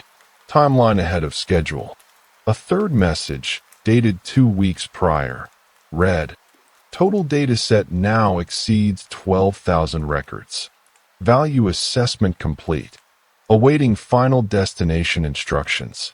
What's the next step? The message appeared to have been sent to a contact labeled Only VR. Victor Rothstein. I conducted a property search for Victor Rothstein. He owned a residence in an upscale residential area, a property worth approximately $1.2 million. The property records showed the house had been purchased 4 years prior for $680,000. The appreciation value, combined with the recent substantial income from the shell companies, suggested Rothstein had been engaged in lucrative criminal activity for longer than the hotel operation. I obtained a warrant to search Rothstein's residence. The house was a modern structure with a detached garage. I photographed the exterior before entering. Inside, the residence was minimally furnished, similar to Whitmore's apartment. The main living area contained a sofa, a television, and a dining table. A kitchen occupied one side. 3 bedrooms were present, though only one appeared to be in active use. I found a home office in the master bedroom. The office contained a computer setup identical to the one at the commercial suite, 3 monitors, and a high-performance CPU tower. The system was powered off. I photographed it without activation. I examined the bedroom carefully. Beneath the bed, I found a metal safe, approximately 60 centimeters long and 40 centimeters high. The safe was locked with a combination dial. I did not attempt to open it without proper tools. I photographed it and requested that law enforcement bring equipment to open the safe. While waiting, I examined the closet. The closet held minimal clothing, business casual apparel, all in neutral colors and sizes consistent with a single occupant. On the upper shelf, I found a passport. I opened it. The passport showed Rothstein's photograph and indicated he held citizenship in the United States, with recent international travel stamps from Canada, the United Kingdom, and 3 countries in Eastern Europe. The stamps were dated within the past 6 months. I photographed the passport pages and placed it in evidence. The garage contained a single vehicle, a luxury sedan, recently washed, with approximately 15,000 kilometers on the odometer. I obtained the vehicle registration. The car was registered to Rothstein Data Solutions, indicating it was a business vehicle. Law enforcement arrived with equipment to open the safe. I supervised the process. The safe contained approximately $280,000 in cash, organized in bundles. Beneath the cash, I found additional passports, 3 of them, all with Rothstein's photograph but bearing different names. The passports were issued by different countries and were current and valid. Below the passports were banking documents, statements from accounts in offshore locations showing balances exceeding $4 million. The statements were recent, dated within the past week. I photographed all contents of the safe before removing them. The investigation had expanded beyond a simple hotel theft into a sophisticated criminal operation spanning multiple jurisdictions and involving identity fraud, data theft, and international money laundering. The Digital Forensics Unit completed preliminary analysis of the computer systems recovered from Rothstein's office and residence. The analysis revealed that the systems had been used for data aggregation, processing, and distribution. The external hard drives containing guest records had been cataloged, analyzed, and cross-referenced with publicly available information. The system logs indicated that data from the hotel had been processed through multiple software applications designed to identify financial vulnerabilities, predict fraudulent opportunities, and assess the likelihood of successful identity theft for each individual record. I obtained the forensics report and reviewed it systematically. The report documented that over 12,000 guest records had been extracted from the Riverside Hotel systems. For each record, the system had calculated a fraud potential score based on factors including credit card limits, spending patterns, location of residence, and frequency of travel. Records with scores above a certain threshold had been flagged for secondary processing. The report indicated that approximately 3,200 records had been selected for what the system labeled Package A, Identity Assumption Protocol. The selected records appeared to represent high-value targets.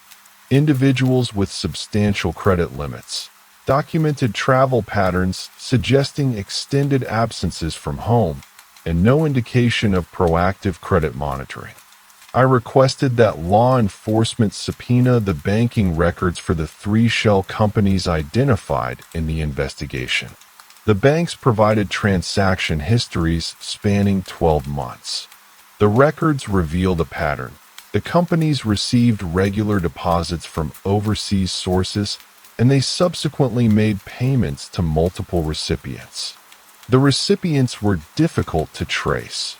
Many payments went to cryptocurrency exchange platforms, others to international wire transfer services, and some to physical cash withdrawal accounts at ATM networks.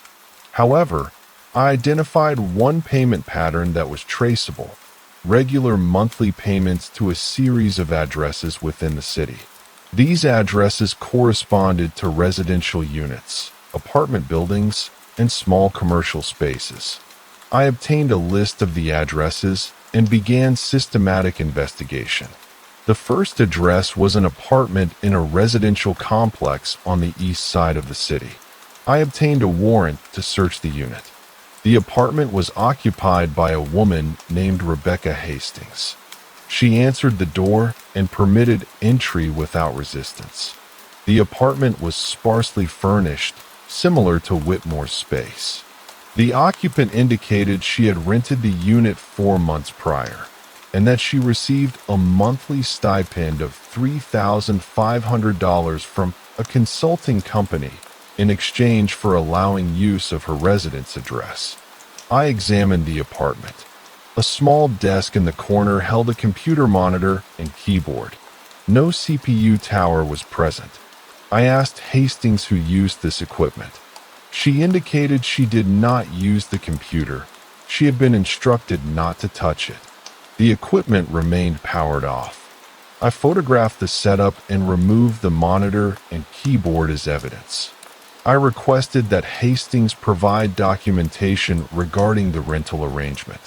She produced a lease agreement and a series of bank deposits.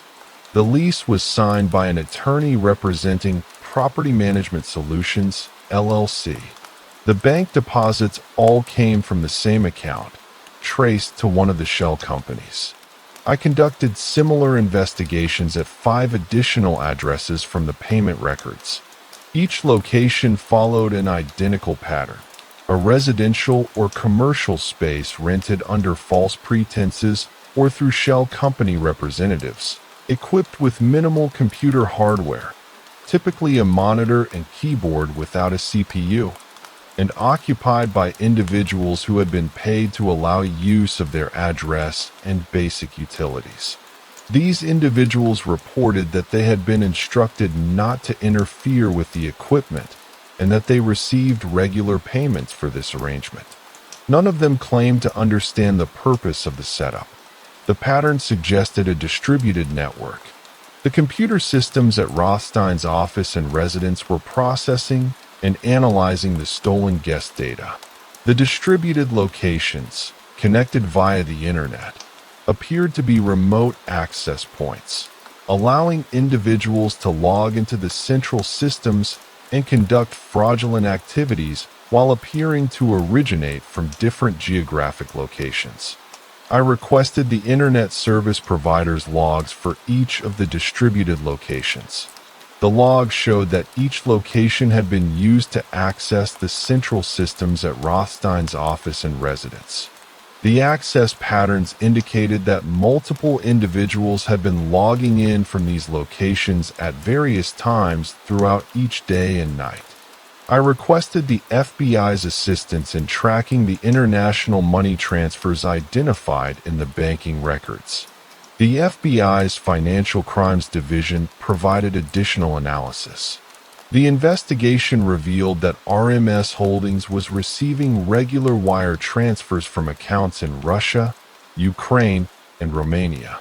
The transfers were being made from accounts associated with individuals and companies known to engage in organized cybercrime and identity theft operations. The pattern indicated that this was not a localized criminal enterprise operated by Rothstein, Whitmore, and Corbin. Instead, it appeared to be a franchise operation, a criminal network operating internationally, using local operatives in different jurisdictions to steal data from hospitality businesses and financial institutions. I obtained cooperation from the hotel's IT director, Thomas Reeves, to conduct a comprehensive audit of the systems and identify all compromised areas. Reeves provided a timeline of when the network tap device had been installed and activated. The device had first shown signs of activity approximately 9 months prior, shortly after Corbin had taken delivery of the electronics from the supplier. Reeves reviewed the server logs and identified exactly which data had been extracted. Beyond guest payment information and reservation data, the system had captured employee login credentials, administrative passwords, and internal communications between hotel staff. The network tap had been recording all data transmitted across the hotel's network for approximately 9 months. I requested analysis of the internal communications. Several email exchanges between Corbin and an unknown external account revealed the planning process for the operation. One email, dated 8 months prior, read, "Initial setup complete. Network tap installed successfully. First data transfer scheduled for next week. Whitmore will execute room access phase simultaneously. Coordination confirmed with VR." Another email, from 7 months prior, stated, "Phase 1 proceeding on schedule. Whitmore reports 47 successful room entries. Data volume from network tap exceeds projections. VR reports satisfaction with preliminary data quality. Payments transferred as agreed." A third email, from 5 months prior, referenced a complication. "Problem with room 223. Guest reported cash missing during occupancy. Hotel is not investigating further, but increased awareness observed. Recommend temporary suspension of high-value room targeting." Whitmore agrees. "Will continue low-profile operations." The email referenced room 223, the incident that had ultimately triggered the investigation. I requested the hotel's guest registry for the date in question. The guest in room 223 had been a woman named Jennifer Holbrook, a corporate executive who had stayed for one night. Her room was not listed in any of the notebooks as a target, suggesting the theft had been coincidental, a mistake by Whitmore, or perhaps a targeted theft by someone else. I pursued this lead. I reviewed all the hotel's security footage from the dates surrounding room 223's occupancy. I cross-referenced the times when room 223 was unoccupied. The footage showed that two individuals had entered the room during the evening. Whitmore at 8:03 p.m. for approximately 5 minutes, and a second individual, not identifiable from the footage, at 8:47 p.m. for approximately 3 minutes. The second individual was wearing the hotel's housekeeping uniform, but had not been identified in any of the employee rosters I had reviewed. I requested that Corbin provide complete employment records for all housekeeping staff spanning the relevant period. Corbin indicated that a temporary housekeeping contractor had been hired for 2 weeks during that period. The contractor's name was David Kopelman. His employment agreement and background check were minimal, a simple independent contractor arrangement with no formal vetting. I attempted to locate David Kopelman. The address provided in the employment paperwork was false. The phone number did not correspond to any known service. The contractor appeared to have no public record presence, no driver's license, no social media accounts, no employment history prior to the hotel engagement. I reviewed the bank records for payments made to Kopelman. The hotel had made 2 payments to an account in Kopelman's name. $2,400 total, covering 2 weeks of work at standard housekeeping rates. The account had been closed immediately after the final payment. The pattern suggested that Kopelman was a temporary operative, hired for a specific purpose. The theft from room 223 might have been unrelated to the main operation, or it might have been a test of the hotel's response procedures. I requested the FBI's assistance in identifying Kopelman. After a 3-week investigation, the FBI reported that the name appeared to be an alias. No individual matching the photograph provided by the hotel could be located in any database. However, the photograph bore resemblance to an individual known to federal law enforcement as an operator for an Eastern European criminal syndicate. The individual's actual name remained unknown. This revelation suggested that the operation extended beyond the 3 individuals I had identified: Whitmore, Corbin, and Rothstein. The temporary contractor appeared to be an agent of the international criminal network, possibly present to assess operations or conduct quality control. I requested additional analysis of the guest records stolen from the hotel. I cross-referenced the 3,200 records flagged for identity assumption protocol with known fraud reports filed with the Federal Trade Commission over the past 6 months. I identified 47 matching cases where individuals with guest records in the stolen dataset had reported fraudulent accounts opened in their names. Each fraudulent account followed a pattern. Credit cards were opened at different financial institutions, used for purchases totaling between $3,000 and $15,000, and then abandoned. The fraudulent accounts were distributed geographically across different states, suggesting they had been created and used by multiple individuals. The purchases were for common retail items, electronics, clothing, gift cards, products that could be easily resold or converted to cash. The pattern indicated that the stolen identities were being distributed to multiple operators across the country. Each operator was given a subset of identities and instructed to open fraudulent accounts, make purchases, and abandon the accounts before detection became likely. This distributed approach meant that no single operator was responsible for enough fraud to trigger federal prosecution, and the originating source of the stolen data remained obscured. I provided this analysis to the FBI's Identity Theft Task Force. The task force opened a formal investigation into the fraud ring and began coordinating with financial institutions to identify and track the fraudulent accounts. I returned to examining Rothstein's residence and office for additional evidence. I requested that forensic technicians conduct a chemical analysis of surfaces in Rothstein's home office. The analysis revealed residue consistent with thermal imaging equipment, devices that detect heat signatures through walls and floors.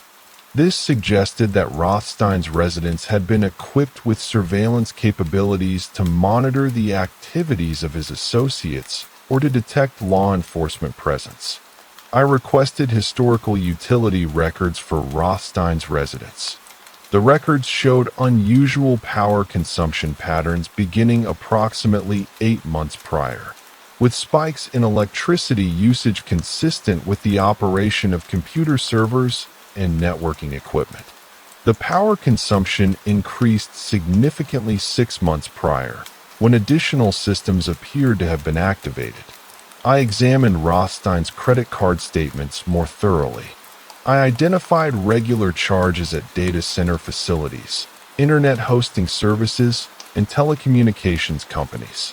The charges corresponded to the rental of server space and bandwidth capacity, resources necessary to store and distribute the stolen data to the distributed network of operators. I requested the cooperation of the data center and hosting companies. The companies provided records indicating that Rothstein had rented server space under multiple business entities, each with a different name and billing address. The servers were hosting various websites and databases, some of which appeared legitimate, offering consulting services, while others were clearly designed for fraudulent purposes. Fake credit card verification websites, identity verification forms, and account creation portals. The Digital Forensics Unit completed analysis of the external hard drives recovered from Rothstein's office. The analysis revealed that the drives contained not only the stolen hotel data, but also guest records from at least 6 other hospitality properties. The records from different hotels showed consistent patterns. All had been stolen through similar methods. Network taps placed on hotel servers, cloned key cards used to access rooms, and distributed theft operations managed through shell companies.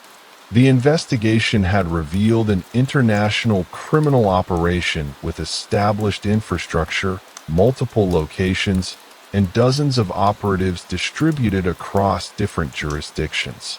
The hotel theft was merely one instance in a much larger pattern of systematic data extraction and identity fraud. I prepared a comprehensive report documenting all findings and submitted it to the federal law enforcement agencies coordinating the investigation. The case had evolved far beyond the initial incident at the Riverside Hotel. I had been reviewing the case files for 3 consecutive days without sleep. The investigation had sprawled across multiple jurisdictions, involved dozens of individuals, and accumulated thousands of pages of evidence. The connections were clear in isolation. The network tap, the cloned cards, the distributed fraud operation, but the central question remained unanswered. Who had initiated this operation and why? The offshore accounts belonging to RMS Holdings had been traced through banking intermediaries and shell company registrations. The funds flowing into those accounts originated from multiple criminal organizations operating in Eastern Europe. But RMS Holdings itself appeared to be the receiving end of a larger operation. The company was receiving stolen data, processing it, and distributing it to fraudsters. But who had established RMS Holdings in the first place? I pulled the corporate formation documents again. The Delaware Corporation had been created by an attorney named James Kellerman, based in Wilmington. Kellerman specialized in business formation and had created hundreds of shell companies for various clients. His involvement proved nothing beyond routine legal services. I requested a detailed timeline of when each element of the operation had begun. The network tap was installed 9 months prior. The clone key card operation began simultaneously. RMS Holdings was established 18 months prior, 9 months before the hotel operation commenced. This gap was significant. RMS Holdings existed before the hotel theft, suggesting it had been established for a purpose other than the hotel operation. I requested analysis of RMS Holdings' transaction history before the hotel operation began. The company had received minimal deposits during the first 9 months of existence, approximately $50,000 total, transferred from overseas accounts. These early deposits had been transferred out almost immediately to various contractors and service providers. The transactions appeared to be preliminary setup costs. Then, 9 months prior, the deposit pattern changed dramatically. Larger sums began flowing in, and they were retained and distributed to the shell companies that managed the theft operations. I examined the contractor payments made during the initial 9-month period. One contractor, paid $8,500, was listed as Network Security Assessment Consulting. The contractor's name was Marcus Whitmore. I paused. Whitmore had been paid by RMS Holdings before the hotel operation began. This meant he was not simply a tool used by Rothstein. He had been involved in planning the operation from the beginning. I pulled Whitmore's employment records from the Riverside Hotel. He had been hired 14 months prior. The hiring application indicated he was seeking employment due to need for stable income and benefits after recent contract work termination. The application did not specify what contract work had been terminated. I requested a background check expansion. The investigation revealed that Whitmore had worked as an IT contractor for various businesses in the prior years. His most recent employment, prior to the hotel, had been at a financial services company called Pinnacle Investments.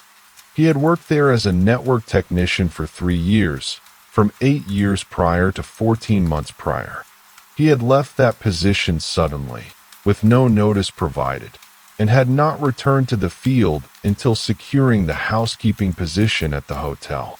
The gap between his termination at Pinnacle and his hiring at the hotel was 3 months. During those 3 months, no employment records existed for Whitmore.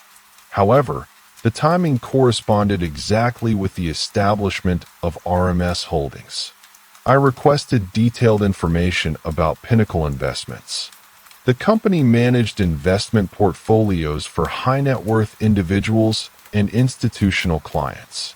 They handled substantial sums of money, hundreds of millions of dollars in total assets under management.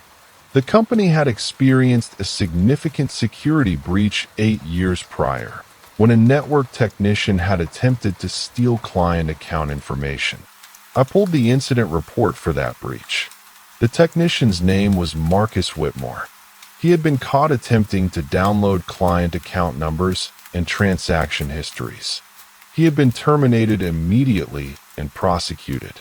However, the case had been settled. Whitmore had received a suspended sentence in exchange for cooperation with investigators and restitution payments. The timeline crystallized. Whitmore had attempted fraud at Pinnacle Investments 8 years prior. He had been caught and punished. He had likely spent the intervening years reconsidering his approach, learning from his mistakes, understanding why he had failed, and planning a more sophisticated operation. 14 months prior, he had taken the housekeeping position at the Riverside Hotel. 3 months before that, he had been contracted by RMS Holdings to conduct a network security assessment, which was almost certainly reconnaissance of the hotel's systems identifying vulnerabilities and opportunities. But Whitmore had not established RMS Holdings. Someone with access to legal services and capital had created the infrastructure. I needed to identify who had retained James Kellerman to create RMS Holdings in the first place. I requested that law enforcement subpoena Kellerman's client records. Kellerman's attorney initially objected, citing attorney-client privilege. Law enforcement pursued the subpoena through the courts. After 3 weeks, a judge ordered limited disclosure. Kellerman provided the identity of the entity that had requested RMS Holdings formation, but not the underlying purpose or communications. The requesting entity was a trust called the Hartwell Family Trust, established in Pennsylvania 6 years prior. I searched for information about the Hartwell Family Trust. The trust was managed by a professional trustee, but it had been created with a single beneficiary listed as a primary contact, Gregory Hartwell, age 53. I conducted a background check on Gregory Hartwell. He had worked in the hospitality industry for 30 years, holding positions at multiple hotels and resort properties. His most recent position, held for the past 7 years, was as a corporate consultant for hotel management companies. He had worked with approximately 40 different properties, advising on operations, staffing, and revenue optimization. One of those properties was the Riverside Hotel. According to hotel records, Hartwell had conducted an operational assessment of the Riverside Hotel 2 years prior. His report had recommended various efficiency improvements, including network upgrades and security enhancements. His recommendations had been implemented. Hartwell's background revealed financial difficulties. Public records indicated he had been subject to an IRS lien 5 years prior for unpaid taxes totaling $340,000. The lien had been settled 3 years prior, but the settlement appeared to have been made through a payment from the Hartwell Family Trust.